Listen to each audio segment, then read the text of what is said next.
Salutations! Welcome to Pod Mortem. I'm Reneé Hunter Vasquez, joined as always by my co-host, my husband, and my brother. Hi, I'm John Paul Vasquez. Hi, I'm Travis Hunter. This week, we're recording live from 476 Barbary Street, discussing the 2022 horror film, Barbarian. This film was written and directed by Zach Cregger.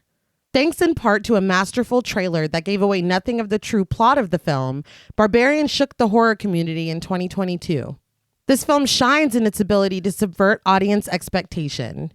Due in large part to word of mouth, Barbarian was able to turn its $4.5 million budget into $45 million at the box office, making it both a financial and critical success. This film was suggested to us by friends of the show, Brittany Ramatar, Kent Morton, Carissa, Dylan, Kristen Lofton, John Garnes, Court Clitty, and Macy McDonald. We want to thank all of them for their support as well as this suggestion. So, what did you guys think of Barbarian the first time you saw it? I remember really liking this movie the first time. It was very weird, different. I did have a good time watching it for the show. There's a few things that a few nitpicky things, I guess, and a couple of things I will say that I don't think are nitpicky, but they are just my kind of opinion. But you know what I mean? Just kind of things that I seen that I didn't find in my favor. Okay. But really good movie. Like, it's a really good movie. It still is. Like, watching it again for the show, it still is. I feel like now, and I've appreciated a lot, Yeah. is it seems that every horror movie that comes out, it kind of has a moment on Twitter. Mm-hmm. And it is so refreshing to see horror celebrated. Yeah. And a lot of times it's typically a very, like, Malignant was polarizing. This one, though, whenever it came out, I did not see one person say a bad thing about it. Right. It was very, very positive, and it was very exciting to see. And so the hype is there to watch it. Mm-hmm. Yeah. And for me, the first time, it lived up to the hype. Oh, yeah. Yeah. I was like, holy shit. It kept me guessing the entire time. Mm-hmm. It's very interesting, very well put together. Yeah. The second time, I will say, because a lot of it is powered simply by what the fuck. Yeah. Oh, yeah. No, yeah. And so watching it again the second time and having that kind of taken away from you, Mm-hmm. you know what's going on. And so you kind of, we talked a little off mic, have the opportunity to kind of view it a different way and maybe take notice of things you hadn't before. Yeah. Right. Easier to observe things that are outside of other than the weird shit that's Yes. going on. Exactly. Yeah. Because there's a lot of weird Yeah. shit. Yeah. So the first time it was all about the plot and where it was going because I had no fucking idea. Yeah. Yeah. Yeah. The second time I actually got to appreciate the filmmaking of it. Yeah. And it's very, very well made. Yeah. Yeah. I will say, along with JP, I do have a few complaints, concerns, but I feel like by and large, the movie is fantastic. Oh, yeah. But at the same time, I think that it's a little uneven. Okay. I Okay. think that's fair. Okay. I mean, there are at least 2 times that you're completely knocked off kilter. Like, you don't Right. even know what you're watching anymore.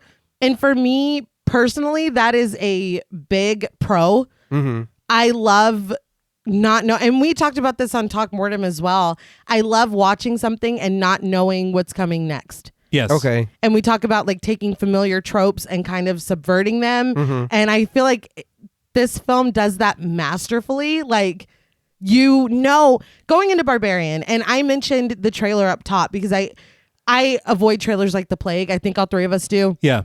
I can't remember what we went to go see, but there was a trailer for it on it at the theater. Right. And so I watched it. I mean, I can't like curl under the seat, you know what I mean? Well, I mean, you could. But that's on you. yeah. Someone didn't want to try. But,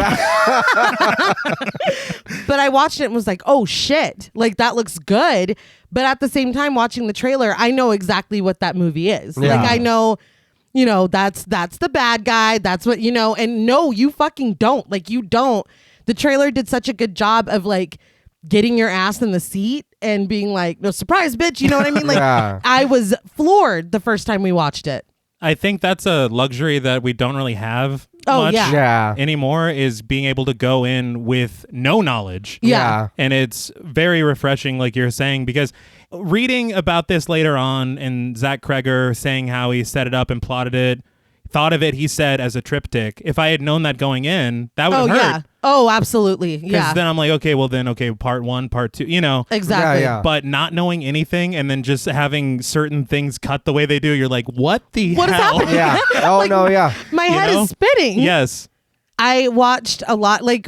This is a kind of a departure for us because we don't always jump on newer films, and this one is really, really new. Yeah. Mm-hmm. And so I know that we watched a lot of interviews and stuff, and Zach Cregger's process was kind of fascinating to me because there's this book by Gavin de Becker called The Gift of Fear. It came out in the 90s, and it was, I guess, really, really popular. Like Oprah loved it. Right. That was a whole moment. But it was basically, it's a nonfiction book, and it's got they call it pre-incident indicators for women to kind of prepare themselves in the presence of men. So it's like this list of things like not taking no for an answer, or complimenting you inappropriately, or when you don't ask for it. It's just this list of this may seem innocuous, but it could lead to this. So is this AKA red flags? Red flags. Okay. Yes. Okay. I would say today we would call them red Right. flags. All yeah. right. But Back in the 90s. He read back in the 90s. They were pre-incident indicators. Yeah. But Zach Cregger was like, I'm going to write a short where a woman meets a man and all of these red flags come up. And that's how it started. That's the beginning of the film. Okay. And, I'll bring it up again when we get to this point, but there's a point where, again, like I said, you think you know where the story's going. And as he was writing it, he was like, I know what's about to happen next. If I know what's about to happen next, whoever reads this or watches it is going to know what's going to, what's happening next. So what if blank? And he thought of this outlandish thing that could happen. Where do I go from there? And so that's what we see in the film, and he went from there with it. And I mean, it's Okay. Yeah. as someone who writes, it's so commendable to be like, no, this is fucking boring. Let Yeah. me throw this wrench in that makes no fucking sense and make it make sense. I mean, It's risky. it's is. risky. For me, it's very successful.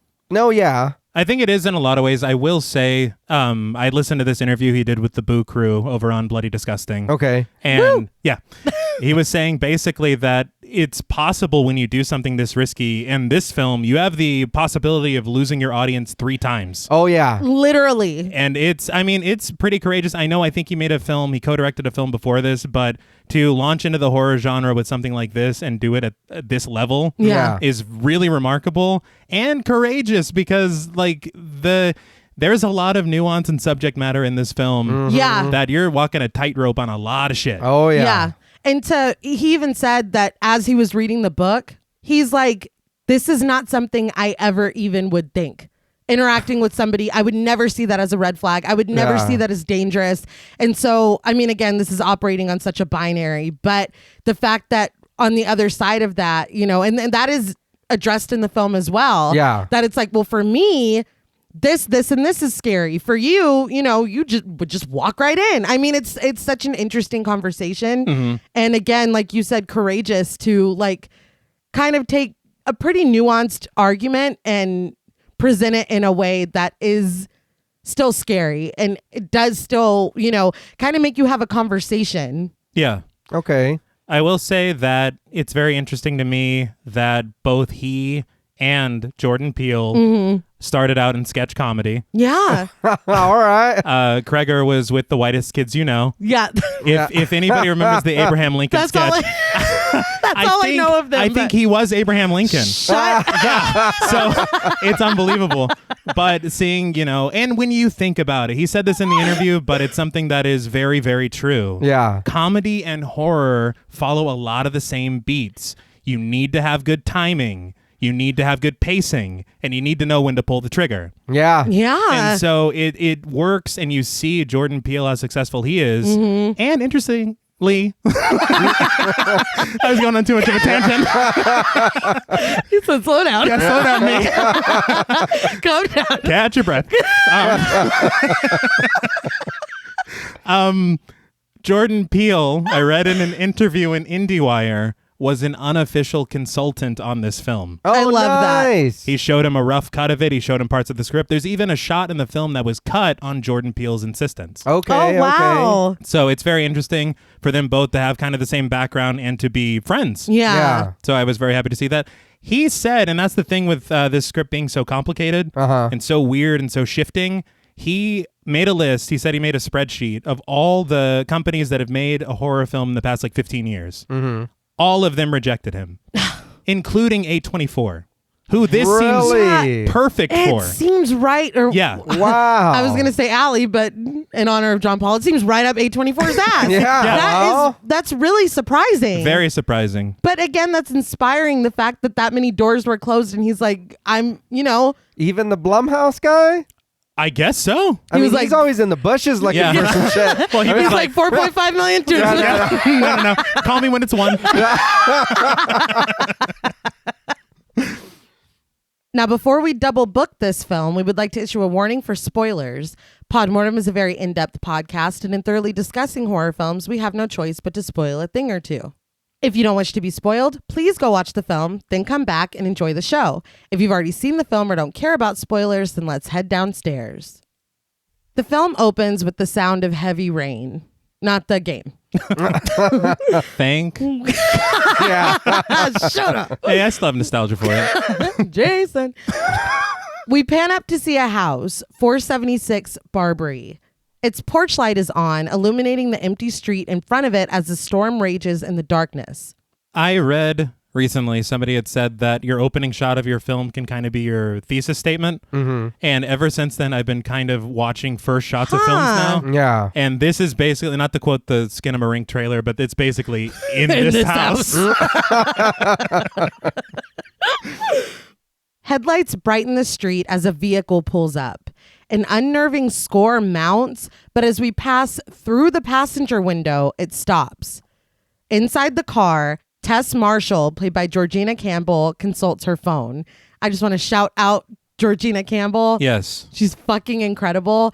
She was in if you have not seen the Hang the DJ episode of Black Mirror, Uh-huh. well, finish this first and then go watch it, because I cried my fucking face off. It is so good. I don't know why the love stories of Black Mirror, they stick to my They're bones. good. Yeah. Yeah, they're good. I love them the They most. get you. But she mutters the code for the lockbox, 8831. She's looking at an agreement for the Airbnb that she's rented. I did want to say very quickly that it was brought to Zach Cregger's attention that the title Barbarian was made up of the letters from Airbnb. He was like, wow. Yeah. He had no idea. Yeah. He said he needed to save the document and he needed to write a title. And so Barbarian. And also the house number 476. 476 is the year that Rome fell to the barbarians. And people were like, this is so smart, blah, blah, blah. He was like, I had no idea. Hey. Yeah, at least he's telling the I truth. know. Yeah. And he's like, oh no, that was my intention the whole time. It's like, yeah, obviously. Yeah. But I thought that was great because he's like, wow. Yeah.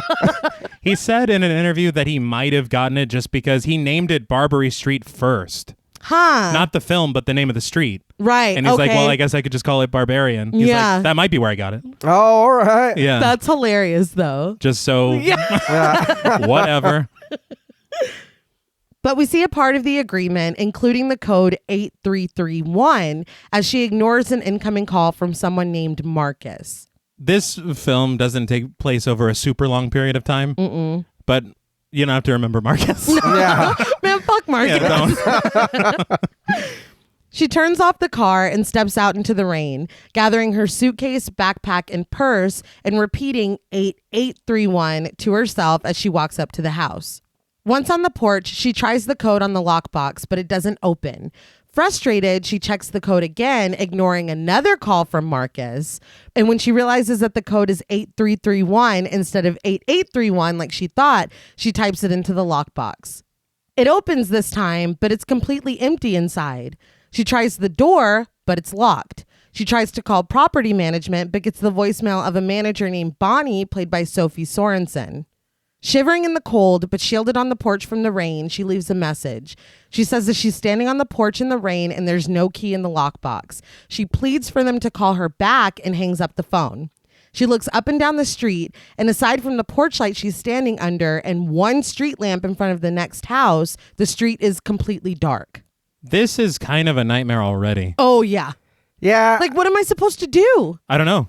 I was thinking that when I was watching it. I was like, man, I've been to some bad neighborhoods, but this looks just scary. Yes. Well, you can't even see. It's complete darkness. There's the one street light, and that's it. It's like, is Freddy going to come out of this? Literally. Am I dreaming Am right I now? sleeping in the car? Wisely, she gets back in the car. When she looks back at the house, though, one of the windows is lit up. I do want to say her getting back in the car, I was very pleased. Yeah. I think that Tess kind of she's human. Yeah. She makes very smart decisions. Yes. And then she makes decisions. You're like, whoa, no, what are you doing? Yeah. So it's like, but it's human. You know, I'm fine with her making mistakes. I'll talk about it later, but for me, that was something that kind of bugged me. Okay. But it was just because of how much I like her character. Right. Yeah. I'll put it like that. Okay. But she goes back and rings the doorbell, peering through one of the windows. Someone turns on another light inside and looks back at her before opening the door. Keith, played by Bill Skarsgård, looks like he's just woken up. Tess asks who he is, but he can only ask her the same question. She tries to confirm the address, but he's not 100% sure. He says that he doesn't live here. He's renting the place, and he doesn't have the address at the tip of his tongue in the middle of the night. I mean, honestly, I don't... Yeah. As thunder claps behind her, Tess says that she's the one renting this place. They quickly realize that they've both booked the same house on different sites.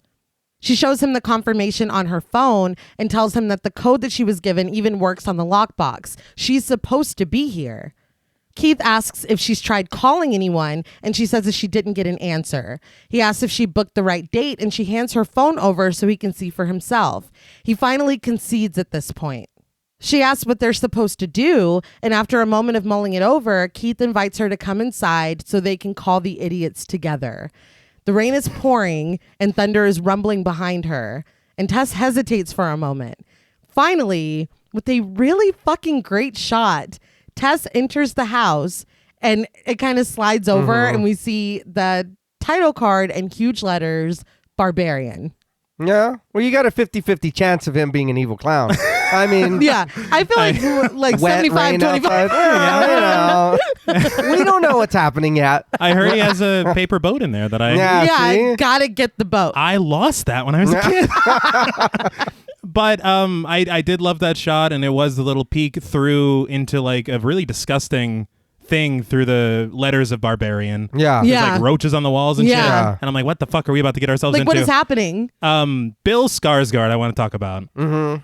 First of all, he's great in this film. He's great really in pretty much everything I've seen. Yeah. Mm-hmm. I will say I did laugh when he's like, come inside. And then he steps into a villainous shadow. Yeah, he does.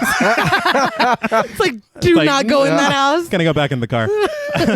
But he was actually an executive producer on this film. Oh, Very nice. The way that happened was the script originally went to producers J.D. Lifshitz and Raphael Margulis.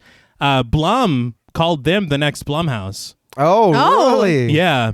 And so they were trying to secure financing, and then it eventually goes to the producer Roy Lee, who's done a lot of work with Warner Brothers. Mm-hmm. And two of the films he's done with Warner Brothers are It and It Chapter 2. Okay, so I see. Yeah. Yeah. And there was a whole long story about him getting Bill Skarsgård involved. Mm-hmm. He also saved the production because a financier that was going to finance the film passed away during production. Oh, man. Or pre-production. And then Roy Lee secured more financing overnight and actually got the budget increased to $4.5 million. Damn. So this dude basically saved Barbarian. Yeah. From Vulture, according to what I've read on Vulture.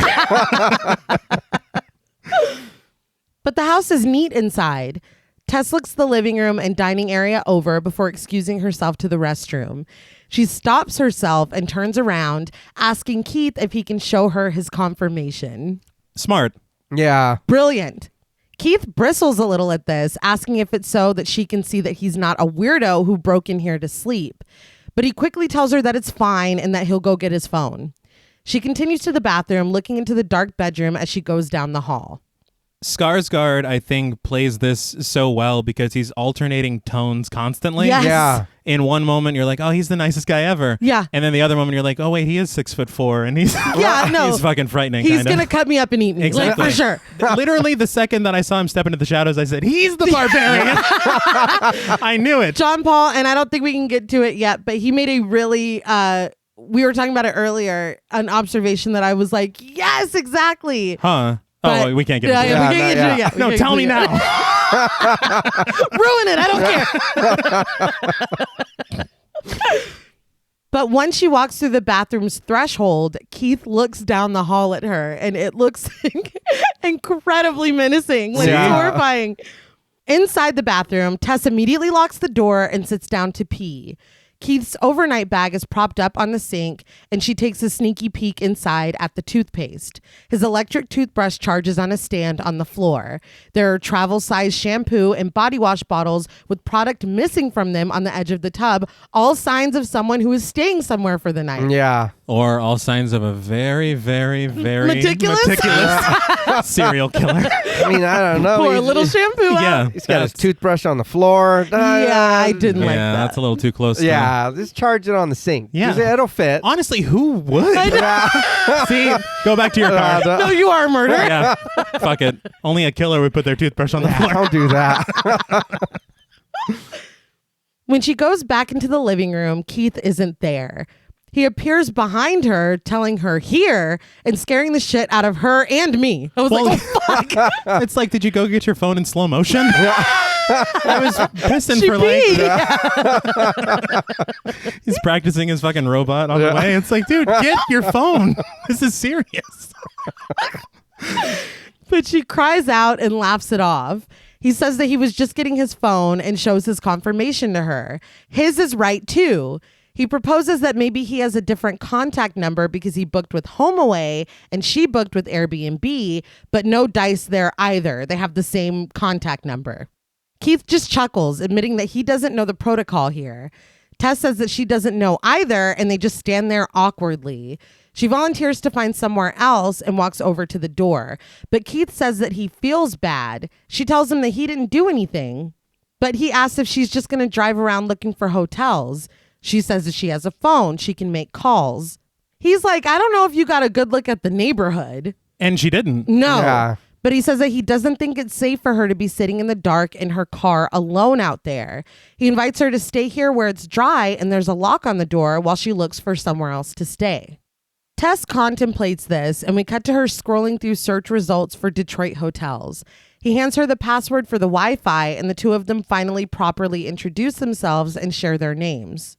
But he tells her that she has a pretty name, and she thanks him after a moment. He goes into the kitchen, offering her some tea, but she declines. He says that the people left a bottle of wine with a ribbon on it and some nuts if she wants that. She declines this too. Tess calls one of the hotels while in the background, Keith says that he's going to have some tea and he'll just make her a cup too. No, you will not. I'm like, I said no. Once someone answers the phone, she asks if there are any rooms available for tonight. We don't hear them, but the answer is clearly a disappointing one. Keith comes into the living room to let her know that the water is heating up, but also there's a huge medical convention in town and she's probably not going to be able to get a room at all. Thank you for just remembering. I love that this just came to him just now. Yeah. Number one. Number two, his delivery of that. He's like, oh, I just remembered. The water's heating up, by the way. Yeah. I just remembered. It's just great. But I will say, again, the world that we live in, somebody being helpful and accommodating. Yeah. Right. Suspicious. Red flag. Yeah. Yeah. It's sad, but it's true. Yeah. Like that Metallica song. Sure. If that helps. But Tess sighs deeply. Keith invites her to stay here. She can have the bedroom and he'll take the couch. He says that tomorrow they can call them and both get their money back and have had a free stay for the night. She wrestles with the idea, still in disbelief at their situation, but Keith says that he really doesn't know what else they can do. She contemplates for another moment before insisting that she sleep on the couch. But Keith is not trying to hear it. He says that you can call him what you want, but there's no way he's sleeping in a bedroom while a young lady is sleeping on the couch. He blames it on his upbringing, but says that it's non-negotiable. I just want to say they're clearly probably the same age. Yes. And if I were Tess, I'd be like, that sounds like something that an eternal clown would say. I'll take my chances. Go. I'm going to get back in the car. But I was telling your sister, I mean, I would do the same thing. Yeah. You know what I mean? I'll take the couch. That's fine. Where's his car? Oh, that's true. That would. Yeah, I didn't think about that. I mean, that's the thing is, even in this moment where everything on the surface, he's being very kind. Yes. He's like, no, Yeah. it's dangerous out there. Stay here. Do you it's cold outside? Do you want some tea? Like everything he's doing is very nice. But there's this nagging, like, did you orchestrate this whole thing? Is this your place and you booked me and now we have this run-in? Yeah. Like, what is going on? Like, it's very scary. Yeah. But Tess tells him that no offense, but she has a thing about clean sheets. We cut to sheets tumbling around in a dryer. He's like, I haven't even slept here yet. Yeah. Well, he was asleep when she came. Oh, that's yeah. right. Yeah. Man, she's showing up late. Yeah. But there is an ominous top view of a cup of tea. And when we come back down, we see Tess looking over at it from the couch. That match cut from the washer Yeah. to the cup of tea. Yeah. It's great. I don't want to say that I'm easily impressed, but if there's a match cut in your film, you just went up at least a point. Keith comes inside with her bags and she gets to her feet thanking him. She tells him that he didn't have to do that, but he repeats that it's not up for discussion. After all, he's the one with the raincoat. He is, you know what? It's kind of giving Norman Bates. Yeah, well, that is All right. that's very interesting because Zach Cregger had mentioned a couple influences. Okay. One of them is a big one that maybe we'll get to at the end of this act. I think maybe I'll wait to say that one. Okay. But one of them is Psycho. No Okay. shit. And another one was Drag Me to Hell because of how Sam Raimi shot it. You know, Yeah. Okay. later I on. mean, also Justin Long. Yeah. But we'll get to Right, that. throw him in there. We'll get to that. Yeah. Not yet. That is crazy though, because it did hit me just now that he's kind of lanky. He's Yeah. acting a little awkward. Right. Very helpful. And accommodating. Yeah, so yeah. nice. Like, Yes. so it's... But with a weird tinge of nervous energy. Yeah. So I was like, that's cool. Yeah, yeah. Yeah. And she's coming in from the rain. Yeah. You know what? Like, well, I'll be damned. that is really cool. But he tries to carry her stuff over to the room for her, but she insists taking it herself. We see her locking the door the second she gets in the bedroom. Every shot of her locking the door, I'm like, yes, bitch. Yeah, like, yeah. she's so aware. She's so smart. But she starts to take things out of her bags, but freezes when she sees that Keith's wallet is still on the dresser. Of course, she opens it up and checks his license. Again, I know you shouldn't be going in people's wallets, but that's fucking smart. Yeah. It is. And the door's locked. You're not going to get caught. Right. Yeah. That's the only reason you shouldn't. Well, I mean, it's up there on the list of reasons. It's fine. There's no one around. But his ID confirms it. Keith Toshko from Brooklyn, New York. And he's a Taurus. The only issue that I did have was his license said that he was 5'10". And I was like, my fucking ass. He's 6'4". Yeah, Yeah. Why did you do that? I thought that was weird, but He must have got it when he was a teenager. when he was a toddler, that Well. dude's huge. But she takes a photo with her phone before returning his wallet to him. He thanks her and she excuses herself to the bathroom again, immediately locking the door behind her. She brushes her teeth, washes her face, changes into comfy clothes, and puts up her hair. When she emerges from the bathroom, Keith looks very ominous, sitting at the small table in the kitchen. He has the gift wine in the center of the table with 2 wine glasses. He tells her that her laundry is still going, but he's wide awake now and thought he'd have a little wine.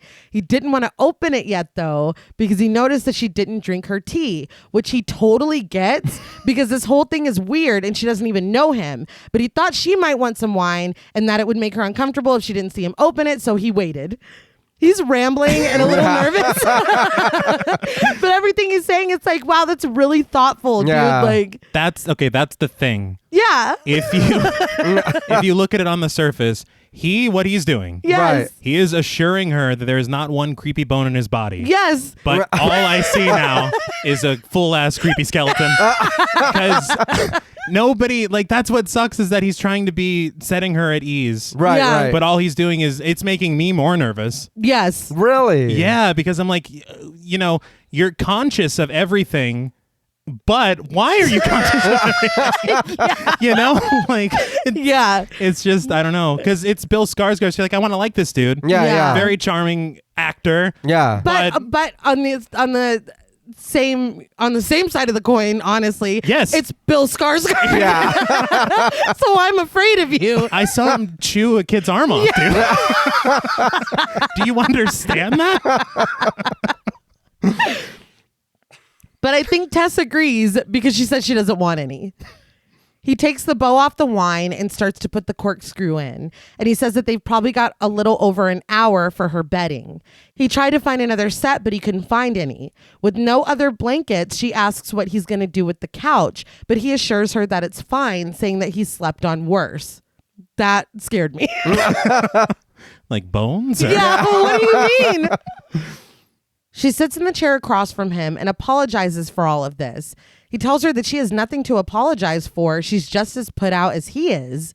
He finally gets the wine open and pours himself a glass. He offers to make her some more tea, saying that she can watch him make it this time. They laugh, but she declines again. He asks what brings her here, and she says that she has a job interview tomorrow. He asks what the job is, and she says that it's a research position for a documentarian. He's like, oh, who's the documentarian? And Tess says that it's Catherine James. He admits that he doesn't know who she is and asks if she's done anything he may have seen. She mentions Blue Easy, the film Catherine James made about jazz. Keith says that he saw it and thought it was great. I was like, you're fucking lying. Yeah. Yeah, at first, yeah. And Tess is incredulous, thinking that he's joking because nobody saw that. But he really has. He cites specific scenes and says that it was great. Tess is shocked that he's seen it, but when he asks what the new film is about, she's much more talkative. She says that it's about artists who have come to Detroit in the last 10 years and set up creative collectives in places where houses are basically free. He's like, you know who you should interview about that? Me. He says that he's one of the founding members of the Lion Tamers. Tess is again in disbelief, but Keith insists he's not the guy, but he's one of the guys. So see, for me here, the first time I watched it, I felt that way. I was like, oh man, this dude's like, you know what I mean? Yeah. This is our bad guy or this is whatever. But watching it again, and then I watched it a couple of times, that beginning, he's just fucking nervous. Yes. Like the whole time, I'm like, oh, you're not scared. You're nervous. You woke up. There's a pretty girl on your doorstep. You don't know what the fuck's going on. You're just nervous and you're babbling bullshit. Yes. You know what I mean? So I was like, oh, that sucks because you did fool me the first time I watched this. Like, I was like, oh, no, this 'Cause you're fucking motherfucker. scared. Yeah, I was like, oh, no, you're, yeah, again, you know, yeah. But watching it again those couple of times, the opening, I was like, man, he's just fucking nervous. I will say that from this point forward, Yeah. when he was able to cite certain scenes in the documentary, Yeah. that's when I was like, oh, okay. So this is a meet cute. Yeah. And it changed. It shifted like this moment whenever he Yeah. was citing all that. And when he was talking about the Lion Tamers, I was like, he's okay. Yeah, Yeah. yeah. And from this point on, I'm like, I really hope these kids make it. No, literally. It's crazy. One thing, man, I tried to look for the Lion Tamer thing, and it's nothing. Yeah, I couldn't at all. Is it just for the film? Yeah, probably? it's for the film, and all I could find was it says that it's an organization that finds neighborhoods, fixes them up for them to live in, and then sell them. That was it. Huh. That was it. Well, Tess asks what he's doing in an Airbnb when they have a whole block, and Keith says that he's here for a week, scouring this side of town and looking for the next nest. Right. Next nest. Yeah. You're good. I struggled for a second. And Tess seems very impressed. So again, it's something that she's heard of. Right. Yeah. She's aware of it. And so that's whenever I think I really put myself in the shoes of our protagonist. Okay. And Okay. as she continued to be kind of nervous around him, I had my guard up. Yeah. And the second that she lets hers down, I'm like, all right, Yeah. I can stop vicariously protecting her.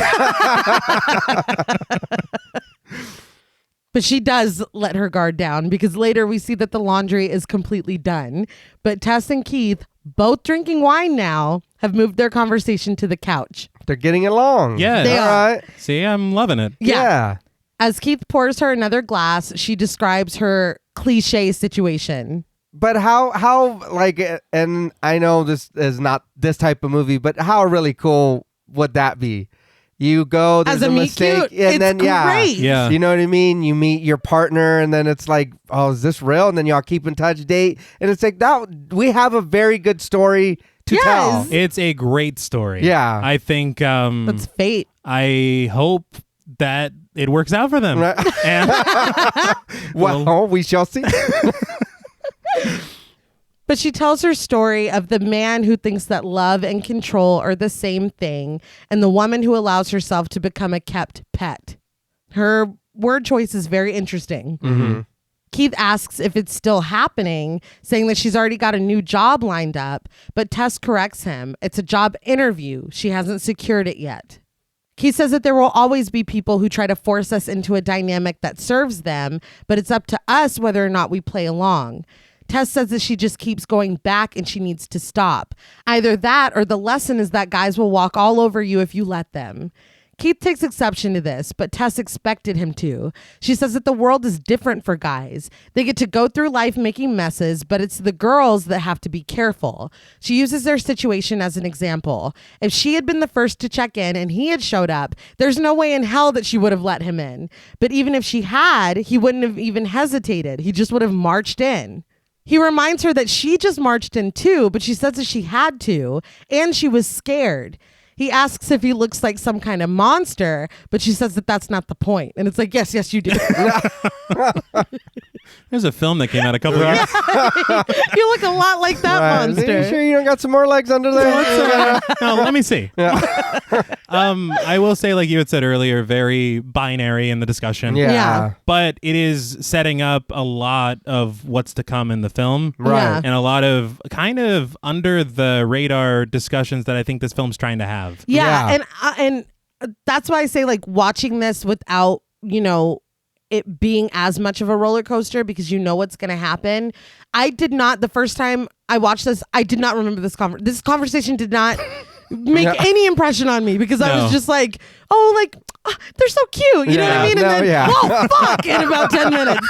But knowing and like bracing yourself for that twist, it's like, wow, this is a really important conversation. Yeah. Because the whole time I was like, man, my heart's really warm watching these. Yeah. And now I love them. they could have just been saying gibberish. Yeah, exactly. But she says whether or not he's a monster is not the point. He admits that he does understand. There are a lot of bad guys out there and that sucks. But the question is Tess going to let herself stay locked into a toxic dynamic, or is she going to move on and find someone else, even if that means getting her heart ripped out again?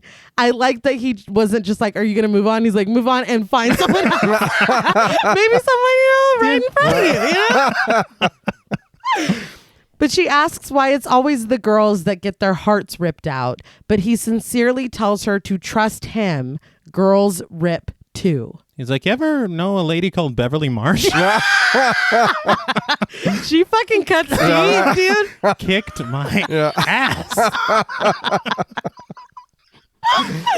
I will say, though, this, to me, it's starting to feel, it's going into rom-com territory. Yeah. Absolutely. And I know some people at this point might be complaining, like, oh, you're getting rom-com in my horror movie. I'm sorry. I'm loving every minute Yeah, of I this. love it. And I think now's a good time to say his main inspiration was Audition. Okay. And when he said that, I was like, really? All well, right. think about it. We kind of have this sweet rom-com start, and then it does not. Yeah. It's not how it ends No. out. We cut to them laughing in the bedroom as Keith teaches her the perfect way to put a duvet in its cover. He puts it over himself, instructing her as he looks like a sheet ghost. She assists him by handing him the duvet and laughs her ass off as he flips the cover off of himself, successfully completing the trick. I'm sorry, I don't know what the hell that was. Dude. Right. Call me low budget, but I don't know what the fuck that meant. I was Not watching this low and I was like, why is he a ghost? Yeah. We use comforters. Thank I you. was like, what? You can take your fancy Oh, duvet. you're fancy. Yeah. Yeah, I didn't know what the fuck was So going do on. you like heat up the sheet and then put it inside the blanket or something? I think, and I had to look this up. What it is it's a duvet, and he's putting the duvet cover on it. It's, I guess, He's putting a cover on a cover? it's a hat on a hat. Yes. I think the duvet is more comfortable. I think. You thought you'd help me. I've never had the pleasure. Like, I'm just as poor as you. Sure. I think so. Somebody with the duvet, please reach out. Yeah. Teach Tell some us. poor bastards. Some broke ass bitches. I will say, from a very childish level, seeing him as a ghost speaking in his normal voice, that was very hilarious to me. Yeah, it was. This whole thing was cute and funny. Yeah. Yes. But their laughter fades into a pretty comfortable silence after Keith tells her that she's all set now. He thanks her for spending time with him and apologizes for keeping her up before her interview, but she admits that she had fun and she liked the time that they spent together. They stand awkwardly for a moment before Keith leaves to take his place on the couch. She apologizes for putting him out, but he assures her again that he can sleep on anything. They tell each other goodnight, and when Keith closes the door, Tess is all smiles. So at this point, they have successfully set it up to where not only do I care about both these characters. Oh, Yeah. yeah. Not only do I identify with both these characters, I'm worried for both of these characters. Oh, yeah. Yeah. In the span of 20 minutes? Yeah. Yeah. That's pretty great. Yeah. Yeah. That I will agree with that. Because sometimes there's somebody in there and you're supposed to give a shit and you just don't. You don't. Yeah. You know, because all they do is run faster and spin in circles and yell at the sky, or I mean, it's Or both of those things. Who could he be talking about? Or both. But you do. Yes. You give a shit. You're invested. Just for the small time we've been with them, I want to know what's happening. Yeah. Absolutely. What are they gonna go do? But that night, Tess is woken up by the sound of the door to the bedroom creaking. There's a strange hissing sound, and when Tess sits up in her bed, the door is open. When she leans over to look into the living room, she can see that Keith is still on the couch. He is in a fitful sleep, clearly in the grip of a nightmare. She creeps into the room, calling his name softly, and Keith begins to cry out in his sleep. She continues to the couch, gently trying to wake him, but we see the door at the end of the hallway behind her quietly close. That I didn't catch the first I time. don't think Yeah, I did me either. either. And Yeah. so seeing it, I was like, oh, I don't think I did either. we're planting. Yeah. You know? One thing I will say, though, the first time I watched this, whenever this scene started playing out, having known nothing about the film, Yeah. I thought it was going to be supernatural from here. I can Oh, totally yeah, see yeah. that. Okay. And Yeah. so this just keeps you guessing. Yeah. But when she's close enough, Tess reaches out to Keith, who is still panting and whimpering. She nudges him, but he continues to sleep. When she touches him again, he wakes up screaming. They're both frightened, and he angrily asks her, "What the fuck?" I was like, oh my God. He clearly didn't do it. He's Yeah. Well, yeah. asleep. He's having a nightmare. I mean, and to be woken up like that is kind of Yeah, scary. I was like, you were so nice. I'm like, oh my Who God. knows what he was just seeing? Yeah. That's It could have true. been 7-8 kids kicking his ass. Taunting him. Yeah. He turned into a fried egg. That's another thing is his comments about, oh, I can sleep on anything. And then him having what seemed to be a very horrific nightmare. Yeah. I wonder what Keith has been through or what his story is. Yeah. You know, I maybe we'll get to explore that. Let's keep going. But he asks what she's doing, and she rambles an apology. She explains that her door was open and he was making noise. Keith is just confused and says that she scared him. She asks if he opened her door, and he tells her no, angrily and emphatically. He was busy. Yeah. You just fucking woke me up. Yeah. But I mean, if I were her, she knows how she went to sleep. Yeah. Yeah. Who, if it's not him, then who the else? fuck? Exactly. And that's even scarier. Yeah. Tess goes back to the bedroom, double checking the lock before settling back into bed. In a split second, it's the morning and the sun is shining through the window. That is a great edit. Yeah. It really is, because it'd be like that sometimes. I did want to call out director of photography was Zach Cooperstein. He has worked on a lot of short films, but some of his films that he was additional photography on The Night House. Oh, that's Which a was beautiful film. Yeah. Very, very well shot. All right. He was also... You've seen it? What was it? You'll have to tell me later. Okay. It's always Yeah. like I tell her with like actors and actresses. Just tell me the character. Right. There's too many names. Especially the way we do this. Yeah, and Yeah. then people come and go, and then there's always new faces, and it's like who was it? Right? Just What like, was that? okay. I also saw that he was the cinematographer on The Eyes of My Mother. That film is wild. I have not seen it. Yeah. But Friend I've of the heard. show, Sandra Escalada, made me watch it, and it's fucking wild. I'll just say that. I'll have to check it Yeah? out. Yeah.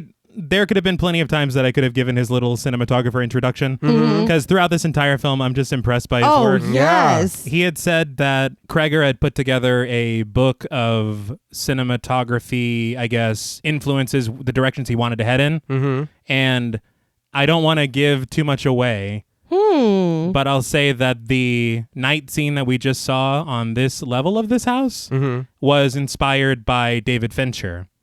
And when you think of Gone Girl, Okay. the colors, like a lot of it feels of that world. Yeah. And you already said Drag Me to Hell earlier, so I'll just say Sam Raimi is the other for the other thing. We love Sam. We love Sam. Yeah. We do. First name basis, apparently. Yeah. One thing, though, that I can't explain now, but I will say now. I don't know. I guess I'm doing it. I really shouldn't. Right. No, I won't. Right, I'm gonna say it. He said that for one section of the film, the influence was Pleasantville. Yes. No, I can Okay. absolutely see that. Yeah, so All right. Genius. I thought that was very cool. Yeah. But the match cuts, the fucking camera movement, this is great work. it Yeah. really is. And you know what? You saying that and thinking about it, that is something about this movie that I will give it credit for. Yeah. The whole movie, I was engaged. Yeah. I was paying attention. The scenes, nothing felt. I'm not gonna say nothing felt weird, but like everything looked fine. Yes. Yeah. Like everything flowed great together.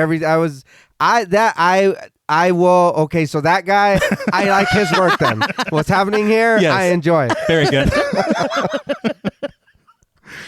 But Tess wakes up and checks her phone and is clearly late. She goes out of the bedroom, and before going to the bathroom, she calls out to Keith, but he's not there.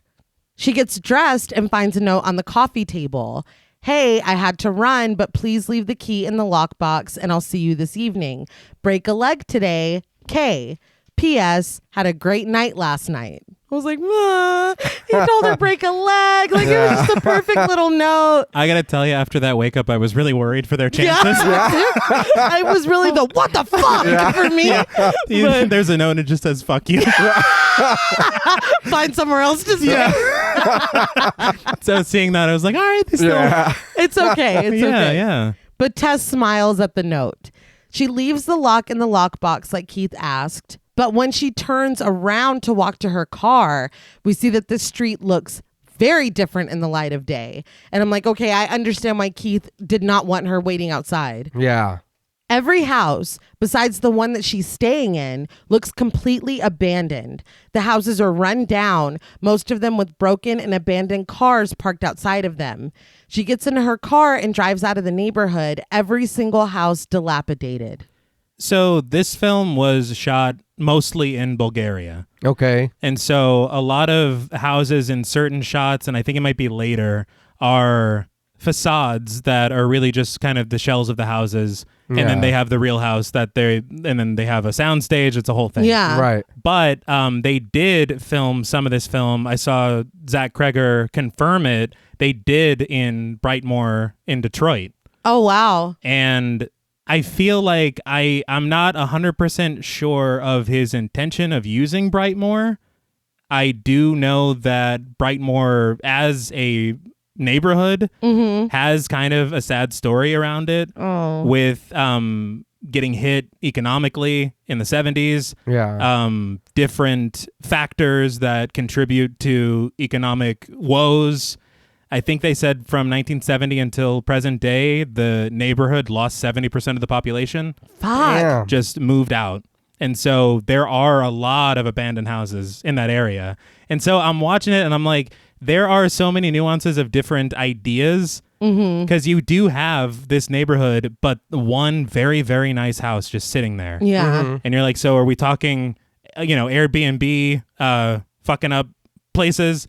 Are we talking about gentrification? Right. There's a lot of... Well, and what Keith is here to do. Yeah, that's too, exactly. Yeah. You know? Is it quote beautifying unquote? Right. Neighborhoods. What's the... Yeah. But it's never anything that's like shoved in your face. Yeah. Yeah. It's like I had said earlier about their dynamics kind of under the surface, leaving you to kind of come up with conclusions of what he could have meant by this. Right. But it does come up quite a bit. And then there's something later where they really reference it. Yeah. So it's like, Yeah. what are you trying to say? Yeah. I thought it was funny. That's not funny, but No. what I'm about to say is it was to me. I saw an interview where Zach Cregger had said, like you said, about them having to build kind of the shells of those houses. Yeah. And that I think it's like 13 houses that they built. And this was just a field. Yeah. And so it was a field with I think he said a factory or something across the street. And so they built those houses, but the houses directly across the street are up against that factory, like the gray wall of a factory. Oh. Yeah. And so they added like the shrubbery and stuff. And he was like, this looks like shit. He was like, clearly there's a fucking factory behind those houses. That's it. The whole movie's ruined. Everybody's going to be talking about how shitty that looks. He was like, and nobody's ever said anything. And you don't see it. Like, I didn't look for it. That Yeah, he was at all. completely panicked over that there was a wall behind those houses. And I was like, it's so not noticeable. No. Like, Is he us? Like, Yeah. what the that's fuck? what I'm saying. I was like, man, if that's not a lesson to just chill Yeah. out on Yeah. Let it go. some things. Yeah. But Tess arrives in the city and goes into her interview at a coffee shop. While she waits, she scrolls through her phone and notices the picture of Keith's ID that she took. Zooming in on his face, she smiles. I thought this was adorable. Yeah. It made me laugh that she's just drooling over the photo and they're like, you're ready. He's like, oh, sorry. Yeah. Oh, yeah, I'm here for a reason. Oh, that's right. But Catherine James, played by Kate Nichols, interrupts the moment, calling Tess's name. Tess gets up immediately, eagerly introducing herself. The two sit down, and through the window, we see but do not hear what seems to be an engaging conversation. The two exit the building together, and Catherine asks where Tess is staying. She says that she's staying at an Airbnb in Brightmoor, and Catherine is taken aback. She laughs, asking if Tess is kidding. Tess admits that the area is a little rough, but Catherine interrupts her, saying that she shouldn't be there. Locals. Yeah, that would scare the shit out of me. That would, yeah. I would call somebody immediately. Yeah. After this is done, oh, thanks, whatever. And then I need to know what's happening. Well, in all honesty, I mean, when you think about it, you've had the night to sleep on this confusion over the Airbnb. Yeah. Let's fucking figure out what the fuck happened. Yeah. Because that shouldn't happen. No. And but all that happened was she's like, Keith's a pretty cool guy. Yeah. So maybe it's not so bad. I think I might have a crush on that dude. Well, I mean, we can we can still both stay there, but the neighborhood, I need to know who knows we're here, what's going on. You know what I mean? Yeah. They seem to be the only people, period. Yes. Yeah. Yes.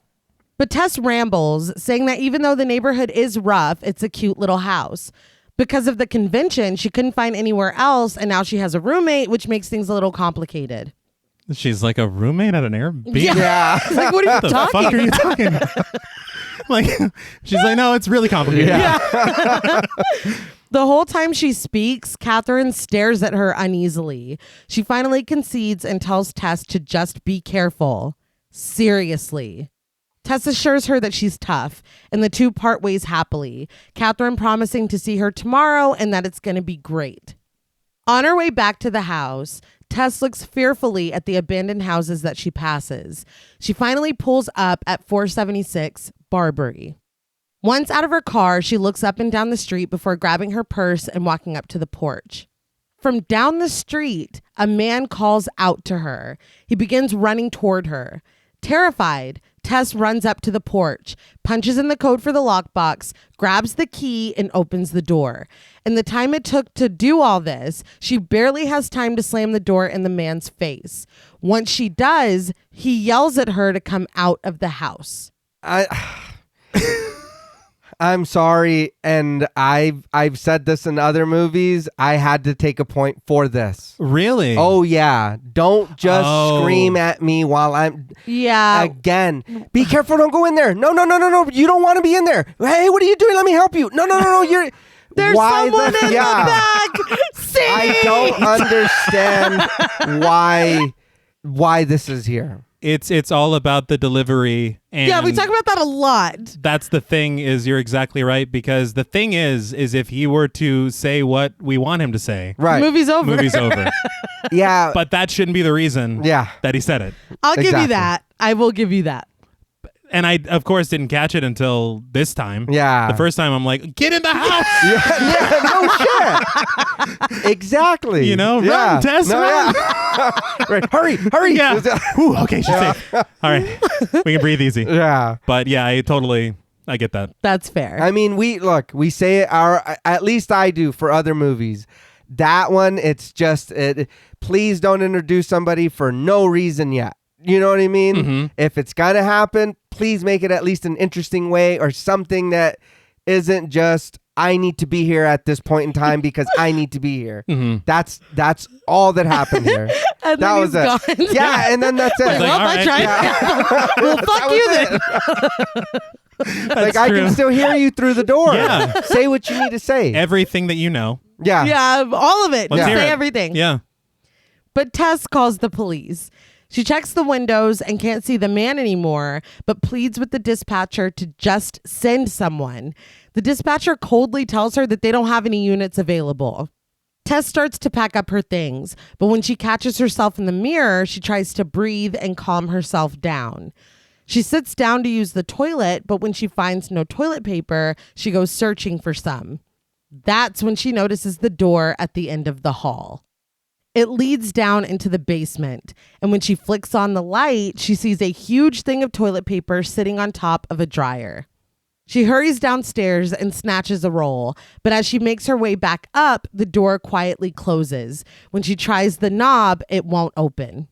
This, honestly, is kind of a fear of mine. Yeah. Being locked in a... Yeah, that's Anywhere. scary as... Oh, yeah. Anywhere. Unsure of what to do next, Tess sits on the stairs. This is when she realizes that she doesn't have her phone. It's sitting on the dresser in the bedroom. The key is no longer in the lockbox. She left it open and empty in her desperation to flee from the man on the street. She finds the key in her pocket, useless to Keith when he returns. This kind of I love how this was revealed because... Do you remember that episode of The Simpsons when Bart doesn't have his permission slip and then he remembers it on his bed? Every time I forget something, I'm like, and I can see it on my dresser or whatever. This was like that. She stands on a bucket and looks out of the basement window onto the street. She searches the basement, looking around in boxes until she notes a rope sticking out of a hole in the wall. Curious, she pulls on the rope and is awed when it opens a secret door. She stands in front of the door and stares into the darkness inside. It seems to stare back at her as suspenseful music mounts. But the music ends when Tess sums it all up in one word. Nope. You love to see it. Absolutely. I was like, thank you. Yeah. It's like I knew I loved you from the beginning.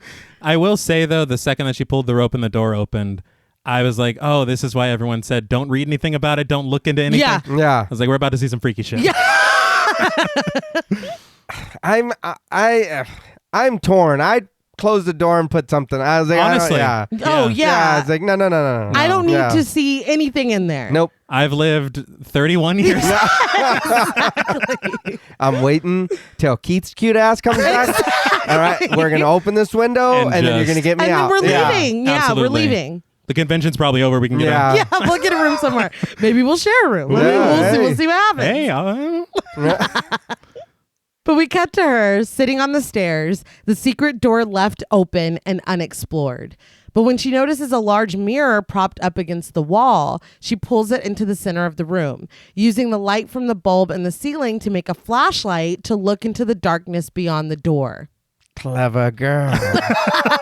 I was impressed. Yeah. I would have never. Very smart. No, I'm shivering on the stairs until Keith comes home. Yeah, dude, stoop kid's afraid to leave his stoop. No fucking way am I moving off that thing. You can put me in the newspaper.